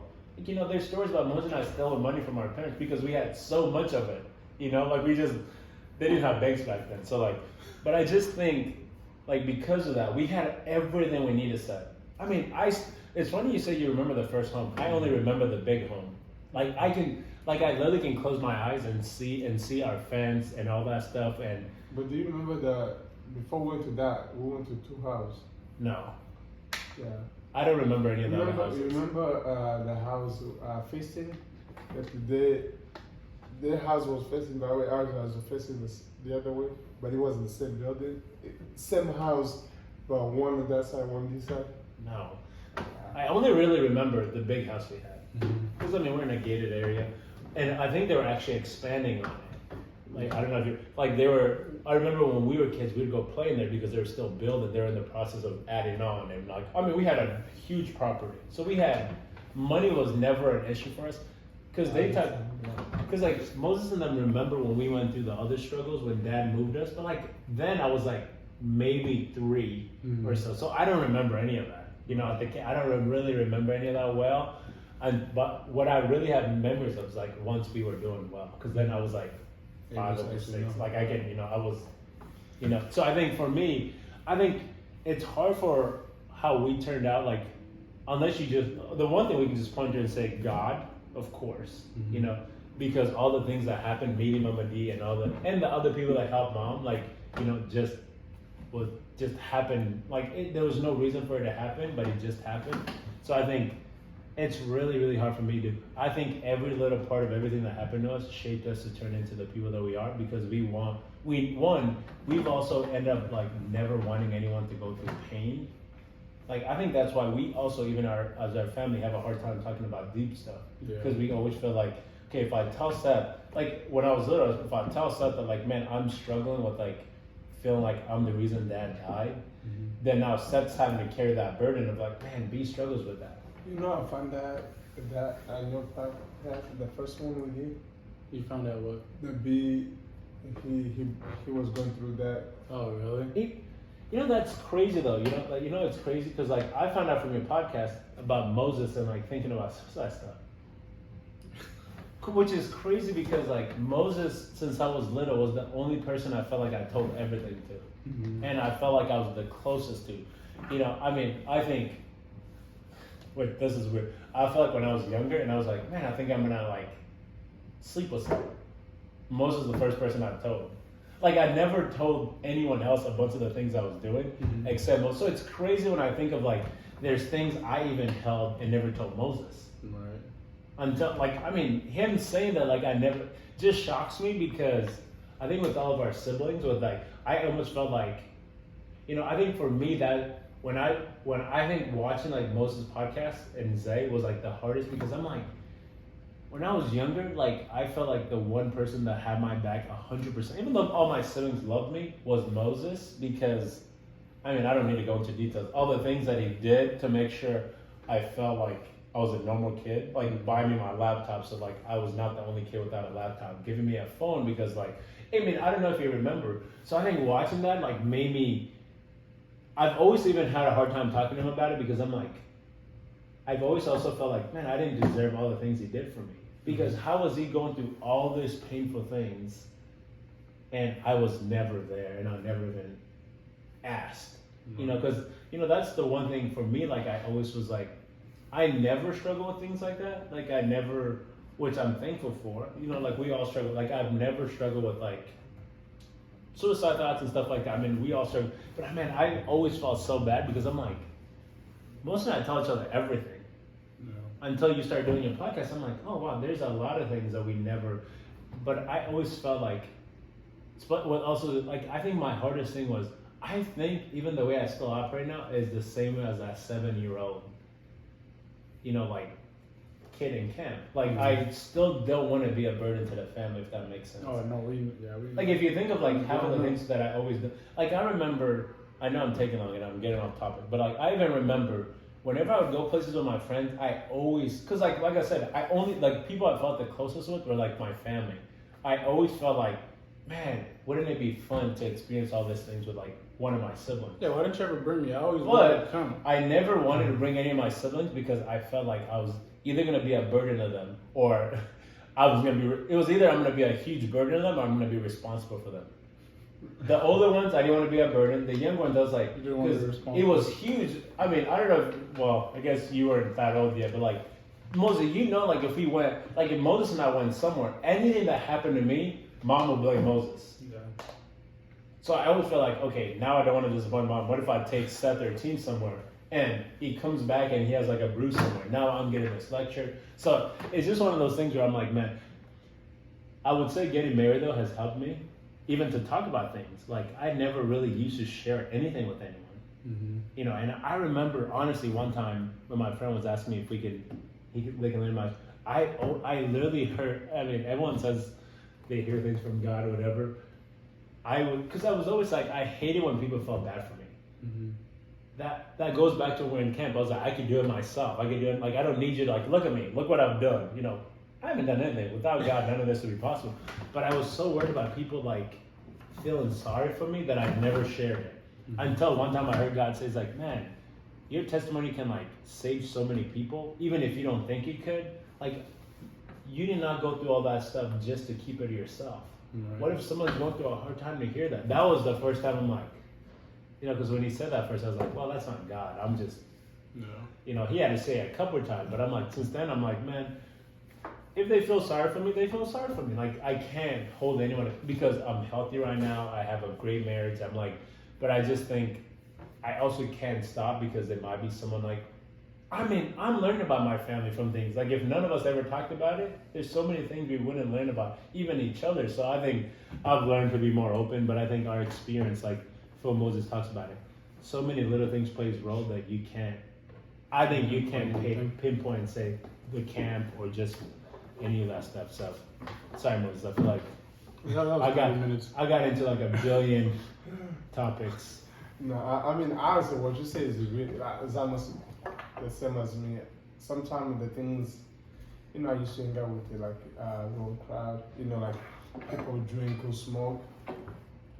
But the reason why I never done it is because just to disappoint my dad, disappoint my mom, brother Tony, Mama D. Mm-hmm. It was the people. Like every time I think, man, my daddy gave his life for me. And our culture, when you do something bad, they don't say, oh, Moses did something bad. They always say like they always say my dad's name is, Moise stresses, Moses left nothing. You know, like just to know, like people say negative things about my dad when he's not here and he gave his life for us. I know it's just to give his life for us, but to me, I feel like my dad gave his life for us too.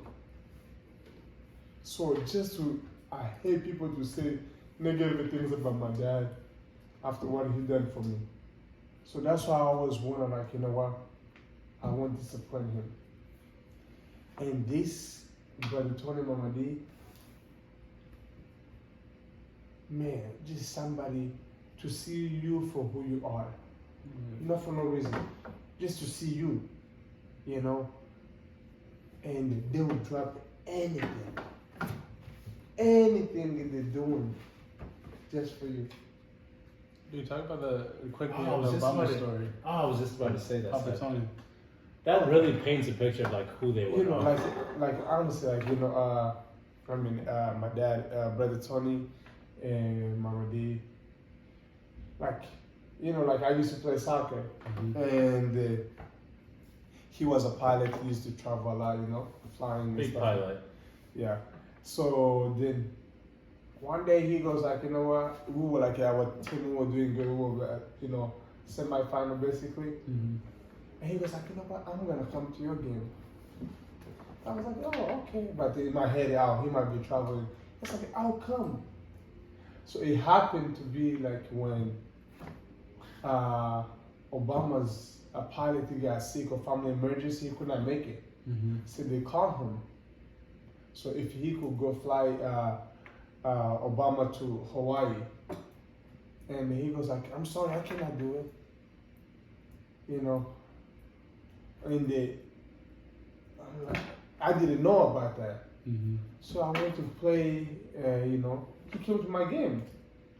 So like a week later, they said like, he didn't go to fly him because he had made a promise to come to my game. I was so mad. I swear, I was so mad. I was like, you could come next year. This is a once in a lifetime. And he goes like, can I ask you a question? I said, go ahead. He was like, will you have me to be there at your game? I said, of course I was happy, but now I'm not happy.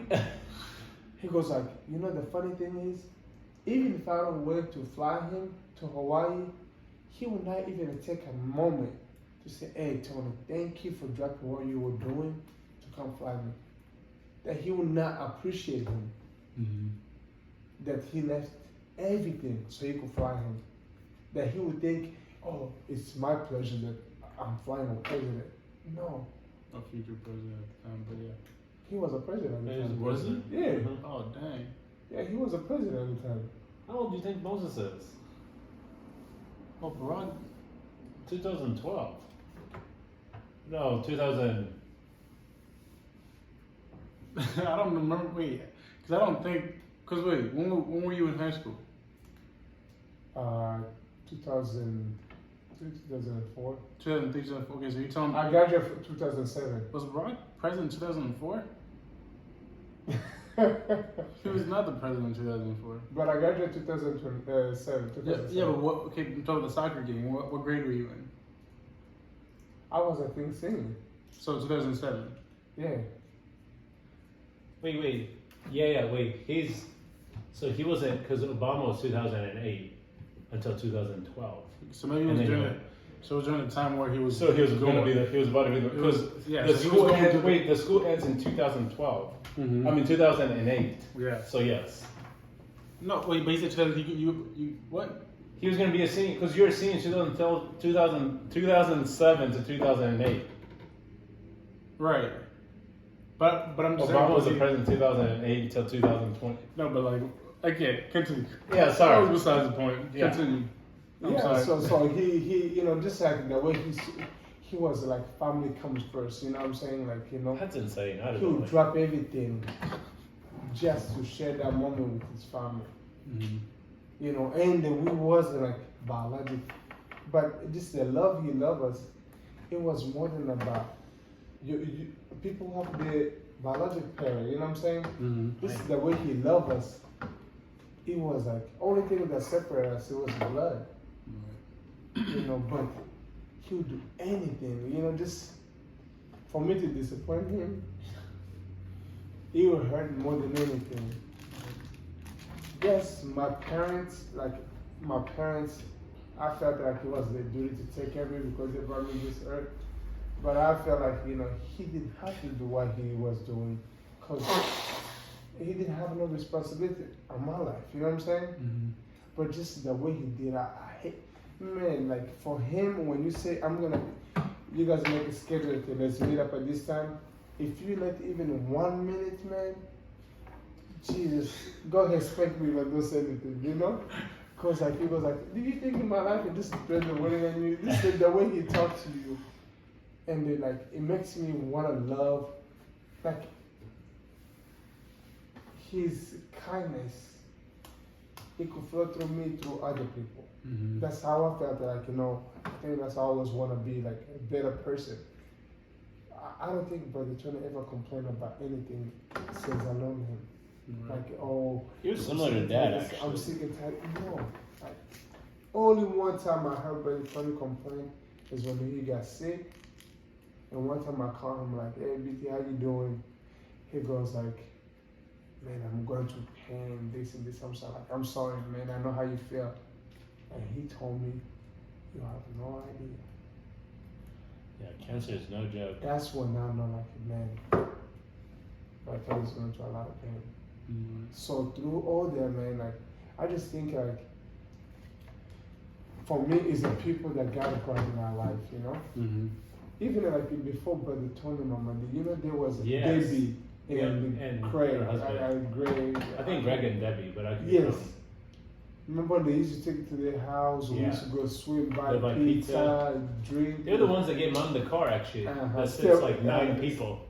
Station wagon. The station wagon. That's something Sid don't even remember about I that. don't remember that. By the time he was old, he was riding in the Volvo. Bro, I used to be so embarrassed when you know. Especially if you sat in the seat that faced the opposite way. I'm Wait, like, wait, was it the brown long one? No, it was red. Oh, then I It was remember. red. I He don't fed know. 9 of us. We never had only I'm the trying to think. Mazda. It was like, Mazda's, but that was a nicer car. Yeah. Yeah, you were, see, you I was trying. you're riding in a very bougie car. You don't Bro, know. I'm like, Mom, don't drop me anywhere. I'm gonna walk. but you know, like all those guys, those people got involved in our life. You know, I just feel like, you know, I want to do something for somebody, Mm-hmm. just because somebody else have done it for me. You know, I think that's what we do. And plus, just like I said, everything you went through, you still appreciate. Like the things that a lot of people they have, like we felt. I mean, I think me and B because he was there. Yeah. I think B, if he loses his job right now, he won't go start drinking and say like I'm sick and tired of this. I can't. No, I think he will be like, you know what? I'm gonna go apply to another place.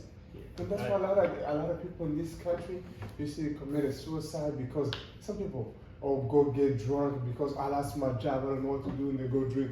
But I think for us, because we suffer so much, it become like, I don't know how to say, numb or whatever. Like you feel like, you know what, I could overcome anything. Yeah, I think. Mm-hmm. You could overcome anything because like, just because I'm suffering today, tomorrow could be a better day. Because you've been there so many times. Yeah. So I think that's why, like, honestly, like, everything we go through, it shapes us who we are today. Mm-hmm. I think that as you could see how B treated his wife, Yeah. it's because the things that he have seen, She's my queen, that's why. you know, like, he saw daddy treat mom like this, he still better to treat his wife like this. And that's why, like, I feel like, why, like, I don't want to disappoint them. Like, you know, can you It's like even imagine? them not being here. It's like, Exactly.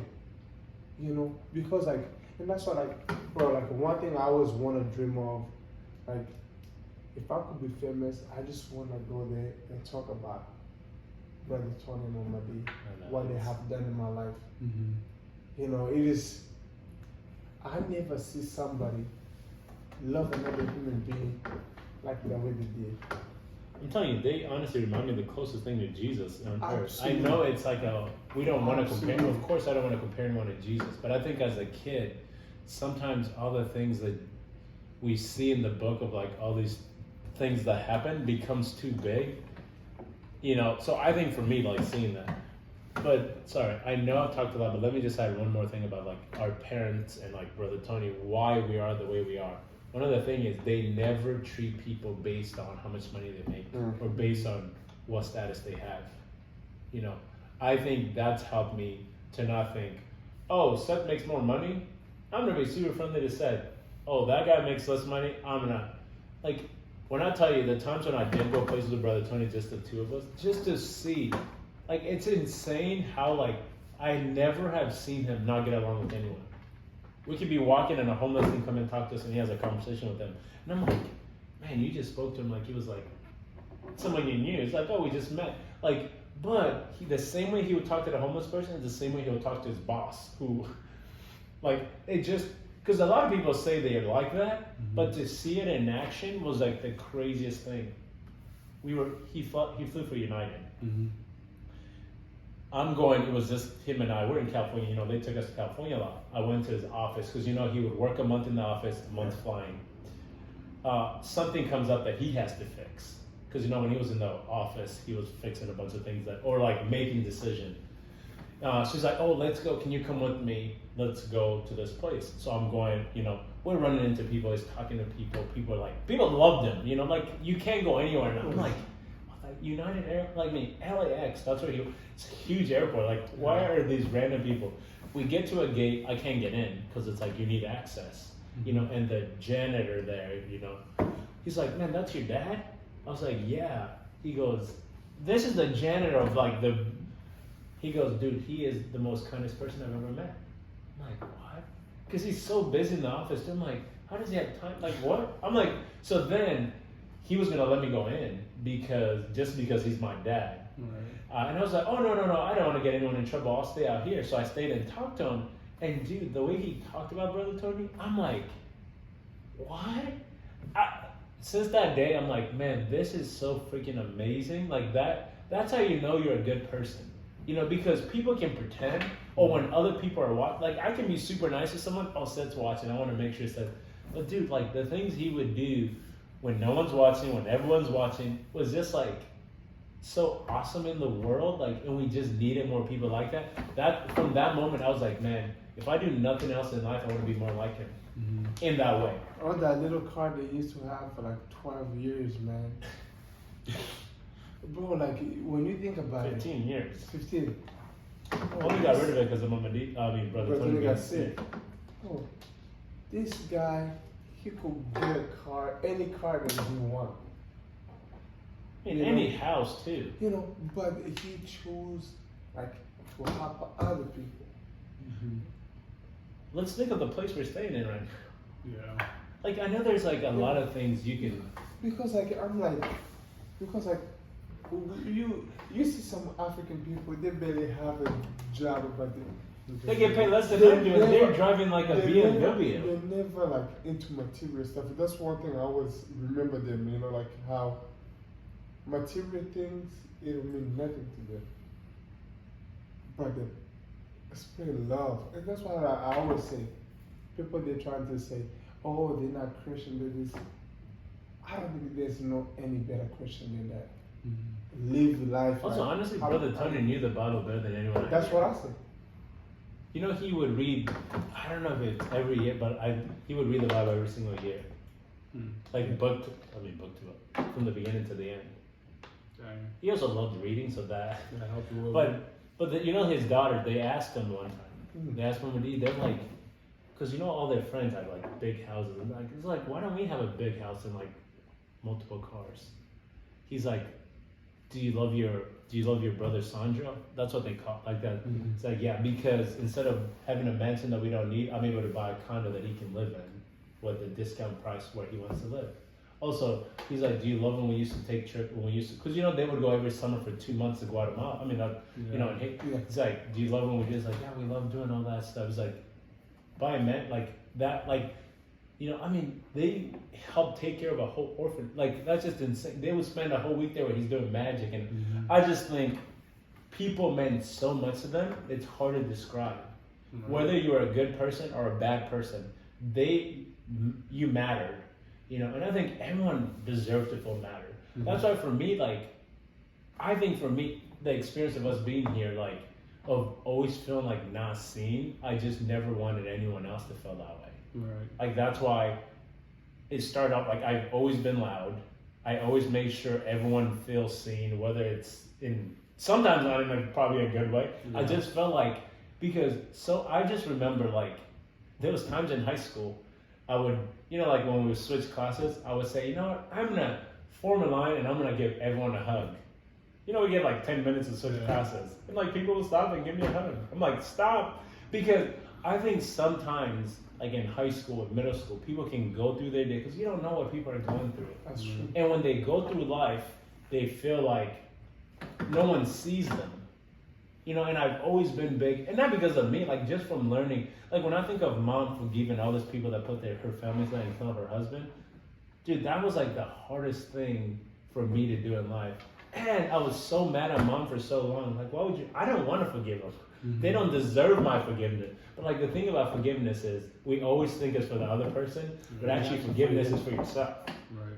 The day that I truly forgave the people, I literally felt like a weight was lifted. Like I don't know how else to describe it. So I think they were such a good example that like what Moses said, like everything I do, like if I do something, I'm always like thinking, man, what would Brother Tony think of this? What would Mom think of this? What would like women? Like it's hard.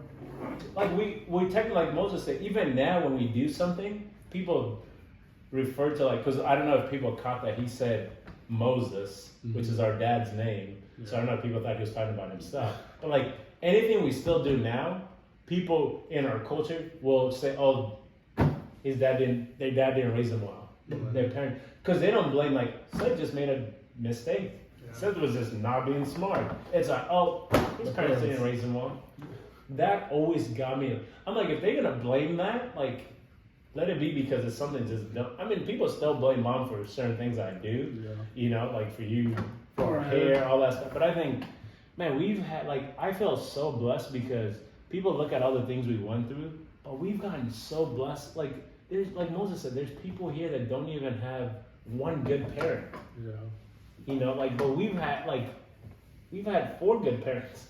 I know. We might not have gotten to know some of them as well. Like, we didn't get to know our dad well, but like, at least we know he did everything in his power to like make us feel loved and cared for. And he never actually needed to say, "Hey, Seth, I love you." No. So I think for me, that's like why I feel like why I am the way I am, because I mean, though I think a little bit of all of us, that is a huge part, even if we don't think it is because we've just seen people do it so well and like love people in the world so well that like it's almost hard now to imitate. Yes. So I think that's what I would give most of the credit to. The last thing that I'm gonna say is just really simply piggybacking off of you guys, because with the whole Big Papa situation, Brother Tony, is his ability to make each individual be seen in his own way, right? Like he made there's 10 of us, and we all felt like we were his absolute favorite person, right? Like he loved us more than the other.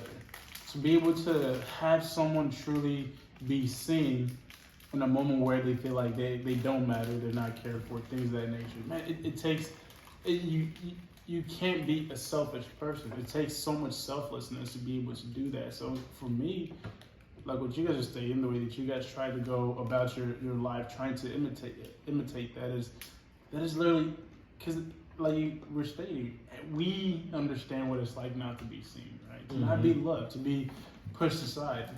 We don't want that for other people. And then being able to just not just seeing the bad part, but seeing that there's actually truly great people out there, right?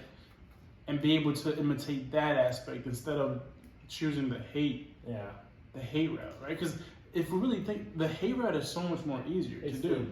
More normal, more normal, more easy route to take, but to push all yourself aside and say, okay, yes, I understand that the cards that was dealt with me were terrible, but how is it that I can make this next person next to me not feel the way that I did? Yeah. Right? How can I, in the most genuine way, not like you said, not because someone's looking. And Brother Tony, man, he embodied that in the most beautiful, most kind, and most patient way. Like, we could genuinely have a whole podcast of just talking about how incredible Brother Tony and Mama D were, and what a big part they played in our life, man. But we've been probably for like 2 hours already, so. But it's okay. They can just watch half. Well, they can. They want to share another story. Okay, good shit. This is about Moses. Let's do it. This is when I also was like, man, I need, because I think for me the thing that was helpful was not only seeing them do it, but like seeing a sibling do it. Because I'm just like their parents. I remember, I don't know if Moses remembered. A long time ago, he shared a story with me. He was at a church camp. I don't know if you remember this guy. You went to a church camp, and there was a guy that was really mean to you. Or racist, right? And Racist? Yeah. you know, it's calling them the N-word, all that stuff, blah, blah, blah. And Moses just kept loving him and like, because in that moment, I think for me, like, there's certain things, I hate when people think they're better or are even better at something and they use their power to like, I've realized that I'm really big on like people getting justice more than I thought I was. But I just think when we love people, when they don't deserve it, it means so much more.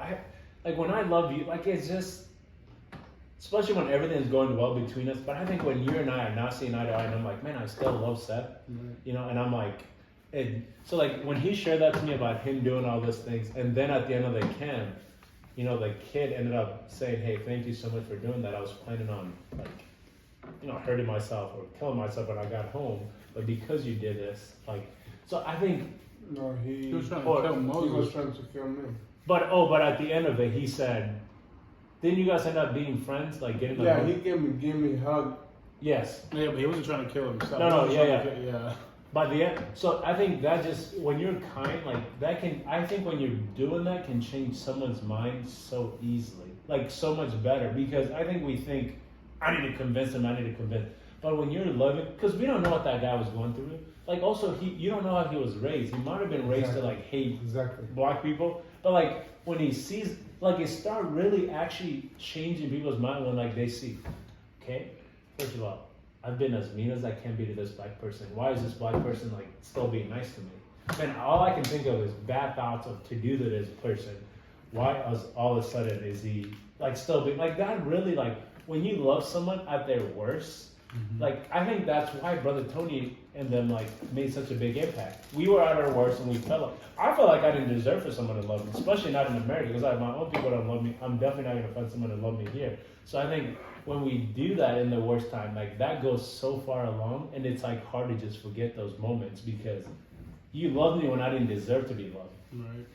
And that's why when I compare them like Jesus, those are the parts that I compare. Like Jesus loves us. We can be at our worst time or our best time, and He still loves us. You know, that doesn't mean that Jesus doesn't want us to make better choices. Just like them, as parents, they want us to make better choices. But I never felt like I ever made a choice, even if it was wrong, that caused them to stop loving me or stop pursuing me. You know? So I think for me, like when I hear those kind of stories and the impact that it's made, you know, or the guy I meet at the airport that talks about Brother and how he's transformed his life after like just him being a janitor, I'm like, man, that just means so much in the world. And I think I hear so much hate. I'm like, I don't want to add more to the hate. If I can add one story to a good thing, oh man, sign me up for all that. Yeah. So I think, more good does better. Like, I know they say hate people, but love people also love people. I think this life we're living in, people focus more on the negative. You know what I'm saying? Because there's so many positive stories out there. Only the one makes the headline is negative. Yeah. You know, like, but I just felt like, you know, if we could do something for somebody, just something small. Because like, you remember at the gas station, you know, there was this guy, he used to come, you know? I said, have a blessed one. He was like, bro, why you always like, when I ask how you doing, I'm blessed. Oh, you used to have a blessed one. Why you always say that? I asked him, are you serious? You really asking, or you just trying to, you know how people just say, you know, like how are you doing to say good so you can get it over? I said, do you really want to know why? Or you just saying, yeah, I want to know. I said, okay. Let me tell you why. I woke up this morning because there was a time in my life that I didn't know I'm gonna wake up the next day. And another guy came one day. He was like, man, every time I come here, you always say that, always say positive things, this and this and this. Do you have time? Can I talk to you? I said, sure, go ahead. He goes like, man, can you pray for me? I'm at the gas station. I'm working at the gas station. He said, can you pray for me? Because I'm about to go to jail. I won't see my family for this. You know, like, but, you know, I done crazy things in my life. But, you know, because I really think, like, you know, we're so caught up to be somebody else. Without to be a different person is better than being yourself. I think you gotta give everybody gift. Yeah. I really believe, like, you know, yes, some people they don't like to use a gift, which I'm a part of it too. Sometimes I don't really use my gift as much as I should. But I really think, like, you know what, no matter what you go, you're already unique in your own ways. If you could just use the uniqueness you have, you could make it. You could change somebody's life just being yourself. You know, but this generation we're in is like we wanna, like, how many views do I get about this? You know, like I've been watching this one, like, you know, and people like, hey, can you buy me a diaper? I don't have money. You know, when somebody buy it for them, it goes like, I just They give you the money. This. People, they just worry about the views they're gonna make. I mean, it's nice, but I really think, like, when you really want to do something, you don't have to be You know, public. you're not filming it. Yeah. But like you can do certain things. But like if you're doing things like that, Like, I really think, like, you know, why can't we just do this just to be a good? Because I think you're doing that for the fame. I feel like it. You know, which is, I guess everybody see different. I just want to, like, whoever's watching, you know, honestly, just being yourself, man. Because sometimes we're caught up with being somebody else or trying to please people. You're gonna lose that one special person you are. Because God didn't make a mistake and make you black, white, Asian, Mexican, or whatever. Because when we were born, God created us with different gifts. Yes, sometimes we run into people who misuse our gift and we choose a different path. But I really think whoever's watching and they might go into a lot of things or whatever they might feel in their life, they feel like they ain't good enough. Honestly, it's because what people they have said in your life. But you don't have to be that person, honestly, because you are special just the way you are. Because God didn't make a mistake to make you who you are. and if He wanted us all to be similar, because you know how everyone wants to fit in that, to be part of the crowd, then He would have made us all very similar. And But like, think about it, we're siblings from the same mom and dad, and we're different. so different. I think what you're saying is true. We try. I think also one thing we got to remember: when I'm 100% myself, it gives you the freedom to be 100% yourself. If you can tell, like, because I think you can tell when someone's being genuine. Also, I think that also helps create. And I'm not saying I'm always 100% genuine myself. So like, this is not just so that people watching. This is everything I say here. Also, is always a reminder to me that I can do a better job of it. But I think I always think, if I'm not creating a genuine space for my kids, for people around me, or like for people that I see, then I'm also teaching them not to create a genuine space. Like, because if I do it, like the way Brother Tony did it, that's what showed us how to do it. Because when every time we were around him, we felt like whether it was our weirdest self or whether it was our coolest self, we could be that. You know, so then that's when you get meaningful relationship. I think but then, if every time we were around Brother Tony, we pretended to be something else, our relationship would not have been the same. No. Because then we wouldn't have been genuine. Then it would have just been him being genuine. So I think, like Moses said, like, God created us all differently for a reason. Like, God created us all for a purpose. And every time you're trying to be like someone else, you're trying to fulfill their purpose and not yours. Yeah. Like, be yourself, because you're made different for a reason. And I know it's hard in the world we live in, because you know, you go anywhere, there's like people, and I don't even mind when people make videos. I think the hardest thing for me is the intention behind it. Yeah. Everything you do it with the right intention. I don't care if you end up getting 1 million views, if you end up getting 2 view. Like even when I think of your podcast, like when I look at it, I'm like, if he gets 0 views, if he gets 1 view, and that one person is someone that like the reason he was made for, it might have been just for that one person. Yeah. So I think just be yourself, and like I think and don't give up. Like I think when you're going through hard things, because I think hard things are just part of the journey. Like we go through ups and downs. Just like even like I think of, because a lot of people, I even think of my own relationship, like my wife and I would say my wife is the closest person I have, right? Mm-hmm. The person that like I just love so much that I want to just be happy. But my wife and I, like we struggle still. Like we're not perfect. Like I would love to say like, man, her and I don't ever argue. Like we argue about the simplest thing, about the most serious things. But I think what we have to learn is like, part of that, when her and I discuss things that are hard, we even get closer because we're creating a space for both of us to say, Absolutely. you're allowed to be yourself, you're allowed to be angry, you're allowed to be. That's actually something that I learned from my wife, because she really loves to talk about those. And I came in like, no, the way I dealt with bad things was, it's life, things happen and we move on. That's literally was like my motto when I was, all right, bad things happen, all right, we move on.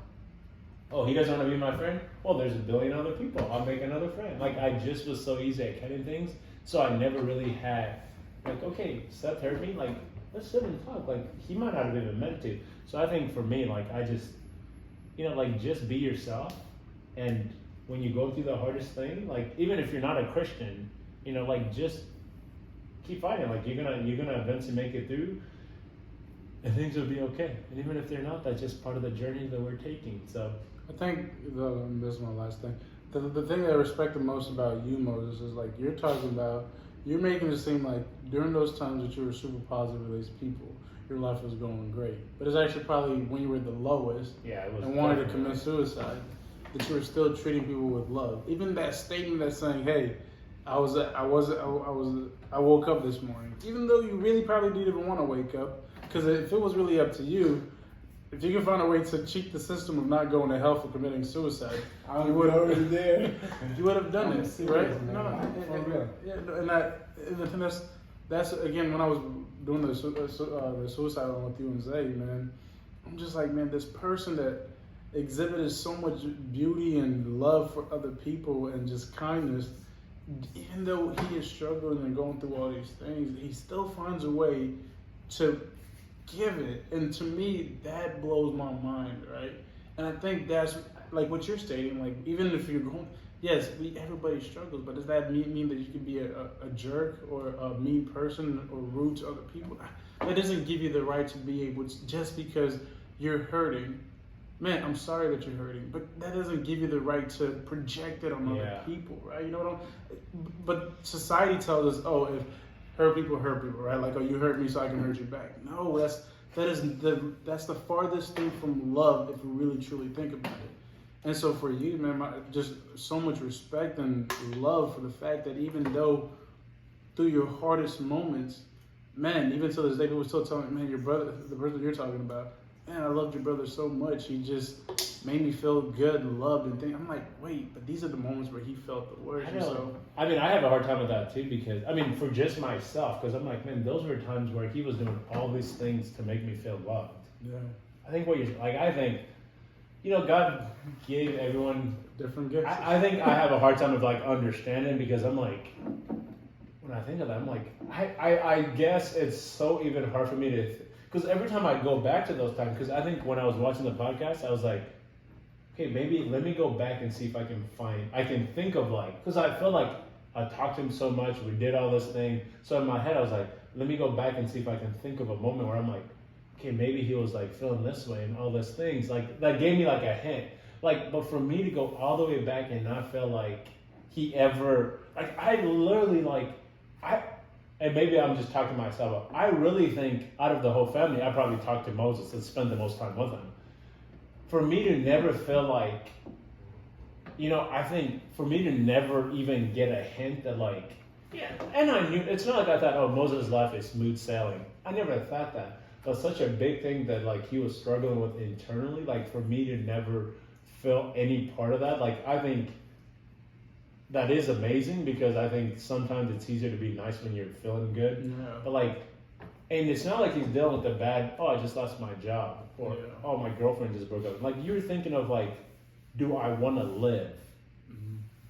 To think of, do I want to live and then go turn around and be nice to people in the world? Like, that to me, I've always tried to understand it, and it's, like, so hard for me to understand it, because I feel like if I felt that way, Oh man. there's no way I don't know how I go to work. I don't know how I even say one nice thing. So I just think God gives us all different capability to do things, man. And I think the way you're able to still love us as siblings, like, Man, that was. that's just like, that says, because I think for us, I mean, I think we needed that. Oh yeah, I think I mean- Moses was the guy. My guy. I mean, I also was not, I was not the best sibling, so that didn't help. I could have helped ease the burdens off of Moses a little bit. I But mean, like, honestly, I ain't gonna lie to you, bro. Like, it hurt so much at that time, so much that I felt like, you know what, I don't want any of my siblings to go through anything. But did you not think that maybe talking to some of your siblings would help with any of it? Honestly, because I think at that time when you guys were so young, Yeah.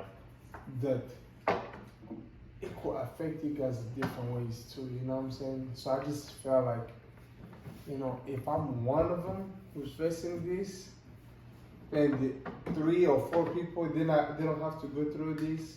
Like, and honestly, like, you know what? You know, there were even a time in my life that I never thought I would ever get married. Because I thought I wasn't good enough to be somebody's husband. You know, so like I I always married say, to Brenda. She's the best. you know, so like, you know, and that's why I always say, like, you know,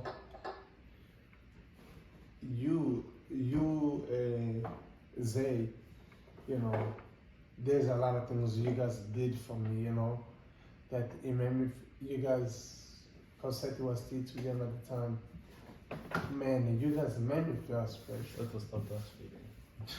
you know. See, I don't remember those. Like, if I'm being honest, like You guys, I don't remember any of those things. I just remember all the things like you did for me, and like that. So I think, man, you know, but honestly, like, you know, like, because Seti was so young, but I just, like, I'm grateful for, you know, you and Zay, because at the time, you know, like, just like I said, we were like closer than it. Because like Nelly wasn't here yet, so I feel like you were the one after me, you know. So like I thought we were like not just a brother, we were best friend, you know. yeah.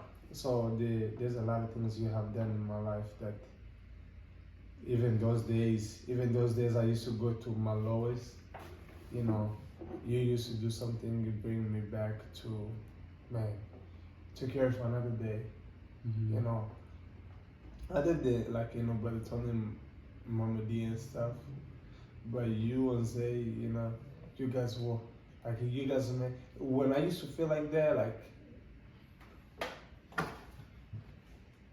when I used to feel really lower, like, you know, there's something will happen and like you guys will do something that makes me like, you know what, I feel like maybe you guys need me in life, you know, like, you know, you bring something in my life, like, I don't, you know. Honestly, I think another thing is, if I wasn't Christian, I would not be here today.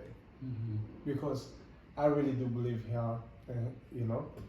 So, and that's like, I used to feel like, if I feel like this, if I go to hell, it's worse than this, you know. But, you know, I don't think I ever say thank you for you as a, because honestly, bro, like, I know you guys have said that you don't remember, but there's some days like I was going to a lot, like too crazy, but then you guys would do something for me. It would give me like, you know, motivation to, you know, try for another day, you know. So I just want to say thank you for you and Zay, for those days you guys were there for me, because you guys were like, you know, Seth and me and Seth used to like get closer when he got a little older. But at the time he was still young, like, you know, I don't think he didn't even know, he didn't even understand himself at the time yet, you know, because he was still young. But even you were way younger than me, but I feel like, you know, we always like, you know, I don't know why, like, I feel like you were like I was like 2 years older than you. I know. I mean, we You felt know? the closest in age, even though we weren't. So, you know, for real. thank you for you and Zay for those days I was at my lowest and my worst. You know, like you guys gave me like little motivation, inspiration. So you know, even when you say that you never done anything, you wish you could have done it, you did it without even knowing it. So I just want to say, you know, thank you. You know, just even if somebody in life, we just need some time with somebody just to just see right there, just let you talk, just express how you feel. Yeah. You know, so thank you for the time you always just listen to me. You know, let me express how I felt. So, you know, I just want to say thank you. I mean, And say too, thank you, Mama. I don't know even how to respond because I just felt like, of course, I'm glad that whatever that time was. I know we're taking Offset's podcast, but I think No, you're good. he can edit it if he wants. We could. No. I think it makes me feel a little bit better to know that, like, okay, maybe there's tiny moments here and there where, like, because I think I always carry the burden, like, that.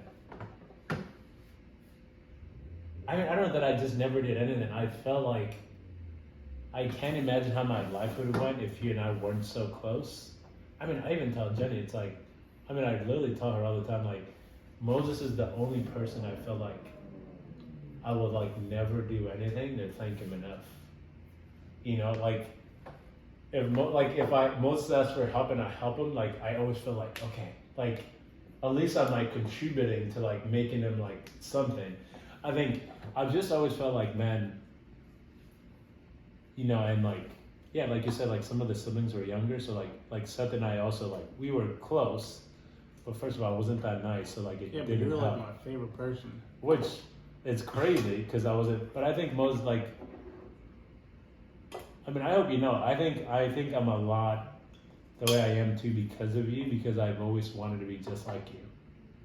I know I don't ever say it, but like, I used to hear when you guys always say that. like, I hear with passion. it's so funny that you say that because to us, like, because, you know, your parents behave well, whatever. But like, ever since I was little, like, I've always wanted to be like Moses. I wanted to dress like him. Even times when I'm like, this is suspect. Like when we went from baggy clothes to skinny clothes, he was the first one where I'm like, I will never wear skinnier pants because I was so. But I just think, man, honestly, like, I love that you did so much for us without, like, you weren't doing it so that we liked you. I think for me that goes so far. Like, I think when someone's doing something to look good, it takes so much. I'm still appreciative of that, but it just takes so much. But I think, man, like, honestly, like, I can't imagine.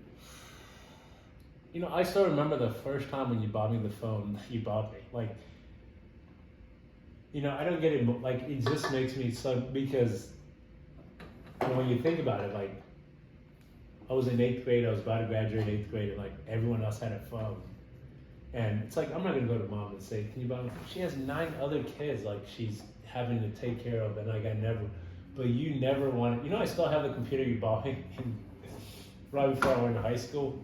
I only use it like once when I need something to look at. But it's just like those simple things. Like, you honestly, like, I think you knew how to, like, love me without knowing how to love me. I felt like if I ever needed anything, you were the one person, like, I didn't have to feel weird asking. And I think even simple things, like, I think of the fact that I ever even talked to you about, like, possibly having sex, or you probably talked to me about it, and like, but I just think, even those simple things, like, I wasn't planning on really sleeping with someone, but I just think, you know, like, you just, like, I think a lot of people, I think whenever I felt like, man, I didn't have, like, a dad, like, because our dad passed away, I think even, like, I remember you trying to help me pay for someone to train me, all these things, I think because of you, I never felt like I missed out, you know, because I think sometimes kids miss out because of a bunch of things, but I think, even though I did a lot of things on my own, I still felt like I always had you as a buffer. Like, if, you know, remember when I got a ticket?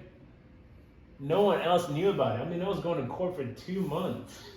And Moses was the only person that knew. And I called him because I was going to pay the ticket because we got in trouble for going up on the roof when we weren't supposed to because someone was tagging. But the ticket was like $250. Like, I mean, I didn't have a job at the time. I don't even know if you remember.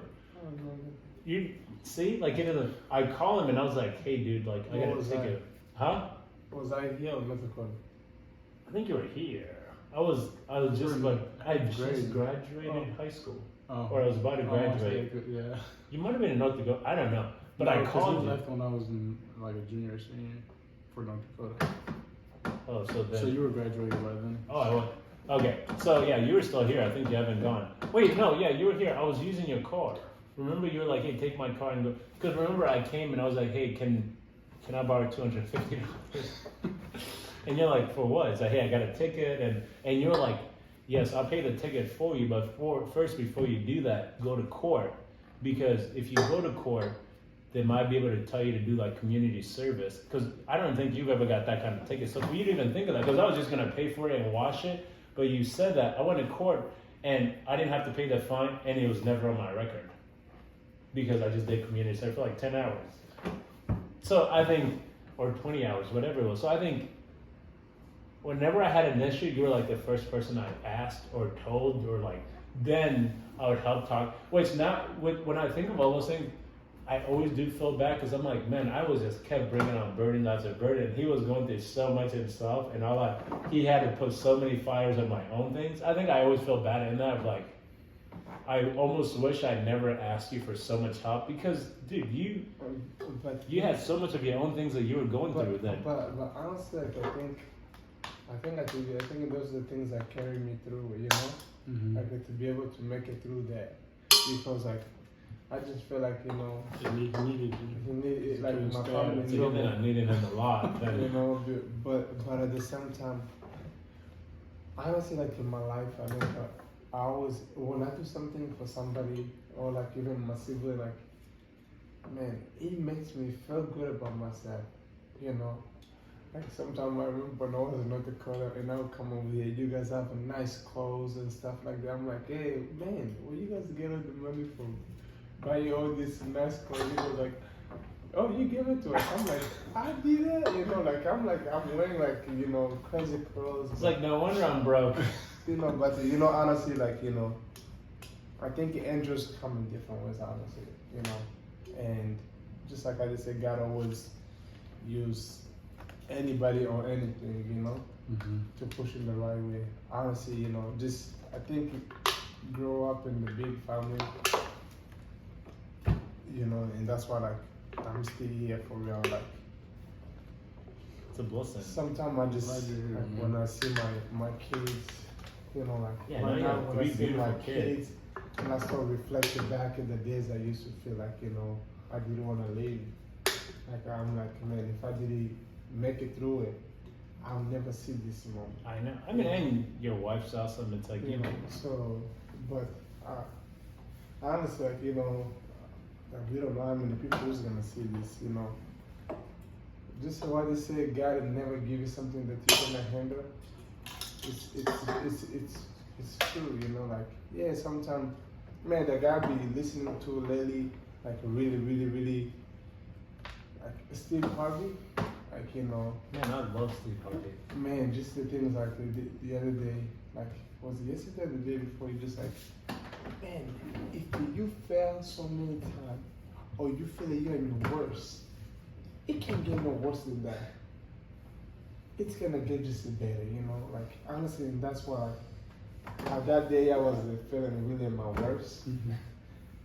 like, you know, and I was like, it gives you motivation, you know what I'm saying? So I just always say, like, you know, like, I thank you for doing this, you know, because just like how we said, we will never find out like what we go through, Yeah.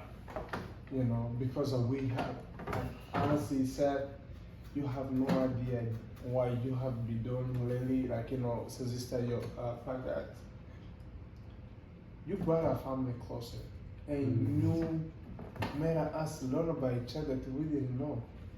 Yeah. You know, so like I just want to say, you know, thank you for that too, because there's a lot of things we didn't know about each other, you know. So and there's a way to spread message or gospel or whatever. Like I always believe, you know, like being a good person or when that's a true question. You know what I'm saying? Because a lot of things. That's why, like, you see a lot of people struggle to go to church, because the church is the first place that they always judge, people. So just giving us this space, just express how we feel. Let us our story. Somebody, like, it could be only one person that will hear this message and they encourage them. Like myself, it encouraged me when I believe in this family for this long. So no matter where you go in life, bro, just don't stop doing this. And I like that you put it's not just your family, other people too, and just keep going, man, because like I believe, every time we do this, one person will watch it and it will change your life, so and to keep inviting more people, I'm sure there's the people out there, man, who have a story to share, Just keep doing it, man. I feel like your podcast, like, part of me, honestly, when I was like, man, I think God just made him do the podcast to like help the family. Because I mean, I just think of how much I've just learned from your podcast, and I'm like, these are the people I'm like, You believe so close to for the last 20. How old am I? 29. 29 years. I'm like, 25. yeah, it's I gotta tell my real age.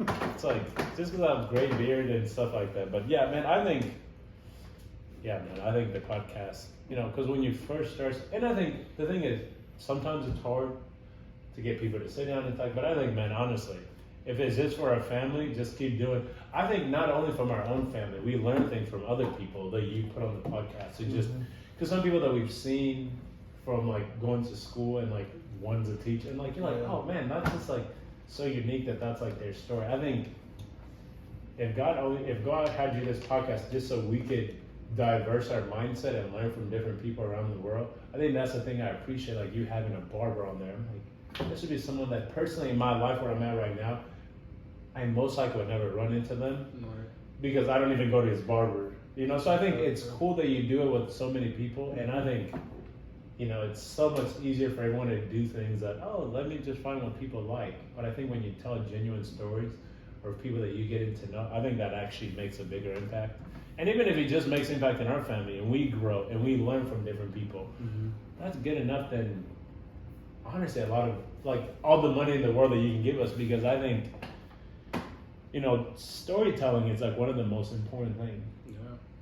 And I think you need to, like, invite more teenage, youth now, to share it, because I know there's a lot of youth going to a lot, especially coming from Africa, deal with this culture, African culture, how the family, and even marriage, like, couples, like, honestly, I always wonder, like, being those, like, different couples, because, like, you've done some with us and Mitchell that we did.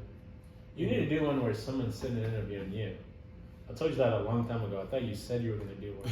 No, I told you I was not going to do it. I thought you said someone's going to. Oh yeah, Freddie was supposed to, but. Well, I'm not doing any other podcast for you until you let someone else do it with you. You done a bunch. Yeah. I'm done like 2.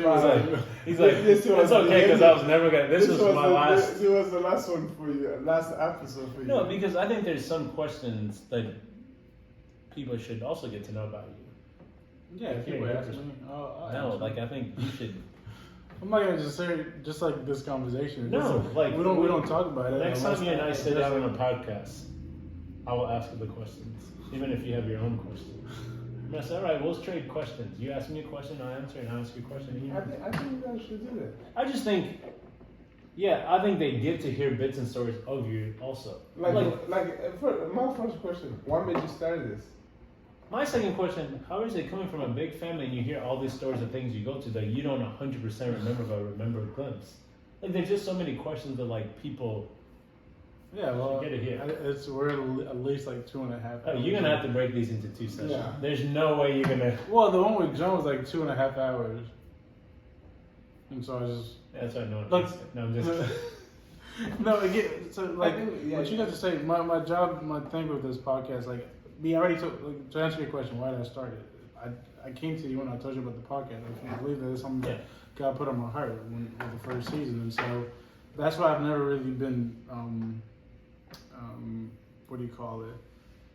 I don't do it because here's what I can easily make a very well liked podcast, right, where everyone wants to watch it, because you just look at the trends that are going on in the world, right, and you pick that trend and then you follow that trend. Whatever conversation's happening, you follow that conversation. But it's almost like, to me, that's not what God wanted me to do, right? It's the testimonies, the stories. Mm-hmm. Again, which is if there's one person, or there's 30 people, or there's 5 people. Because when I first started, that was a hard thing for me. I was like, man, like there's not a lot of people follow me. There's not a lot of this or the other. But then I just my job isn't to have people. It's not to follow me at the end of the day, right? Mm-hmm. I'm hoping that when people listen to the podcast and the people that I bring along, there's just a glimpse of God in the midst of it all, right? And they're like, oh man, who is it that those people are following? Right? Why are they the way that they are? And so far, most people kind of have the same understanding or belief that I do. But there's others that don't really believe in the same way that I do. But maybe through those interactions, saying, hey, he's not only interviewing people that believe in what he believes in, and somehow he's able to have a civilized conversation with them, right? And still love them. And then that way they see Christ through that conversation. My end goal is to not follow me. I usually don't ask people, hey, go subscribe, go like my. No, if you want to like it, perfect. I would love for you to like it. But if in the midst of you listening, you get a glimpse of God, man, to me, that is the most important thing about the podcast. And I felt like it was from the Lord. And so I do my best to try to obey what he says. And that's why I'm here. And I guess to briefly answer your question about what it's like to go. No. I want you to do a podcast where you're not briefly answering things, where you can sit and talk about it. I was giving you an example of things that people might want to hear. Well, okay. So I don't want to hear right now. I want to hear when you're ready to do it. Well, no, I'm never. All right, I love you guys. Thank you guys so much for being on the podcast. I really appreciate you guys. Great, man. Thank you for being open and sharing. I really like that last segment. I'm going to keep that segment if that's okay with you guys, and be able to. And I'm just going to put it. But thank you for sharing, being open. We had a great time eating and laughing in the first session. So bring us pen anytime. No, I'm like, we're more than happy. No, Chick-fil-A next time. Oh, jeez. All right, ladies and gentlemen, that wraps up episode 6, episode 5 or 6 of Meal in the Conversation with Fallen Faith. As always, God loves you. I love you. God bless and stay safe. Thank y'all. Love y'all. Peace. Hey, did you see a fortune cookie? It's weekend. You never hesitate to tackle most difficult problems. And the problem right now is you're not wanting to share your full story. I'm just saying. Let's hope that. Let's hope your battery didn't die. Mine's telling me to take a A long nap. long walk Oh, to God. clear my mind. That's 'cause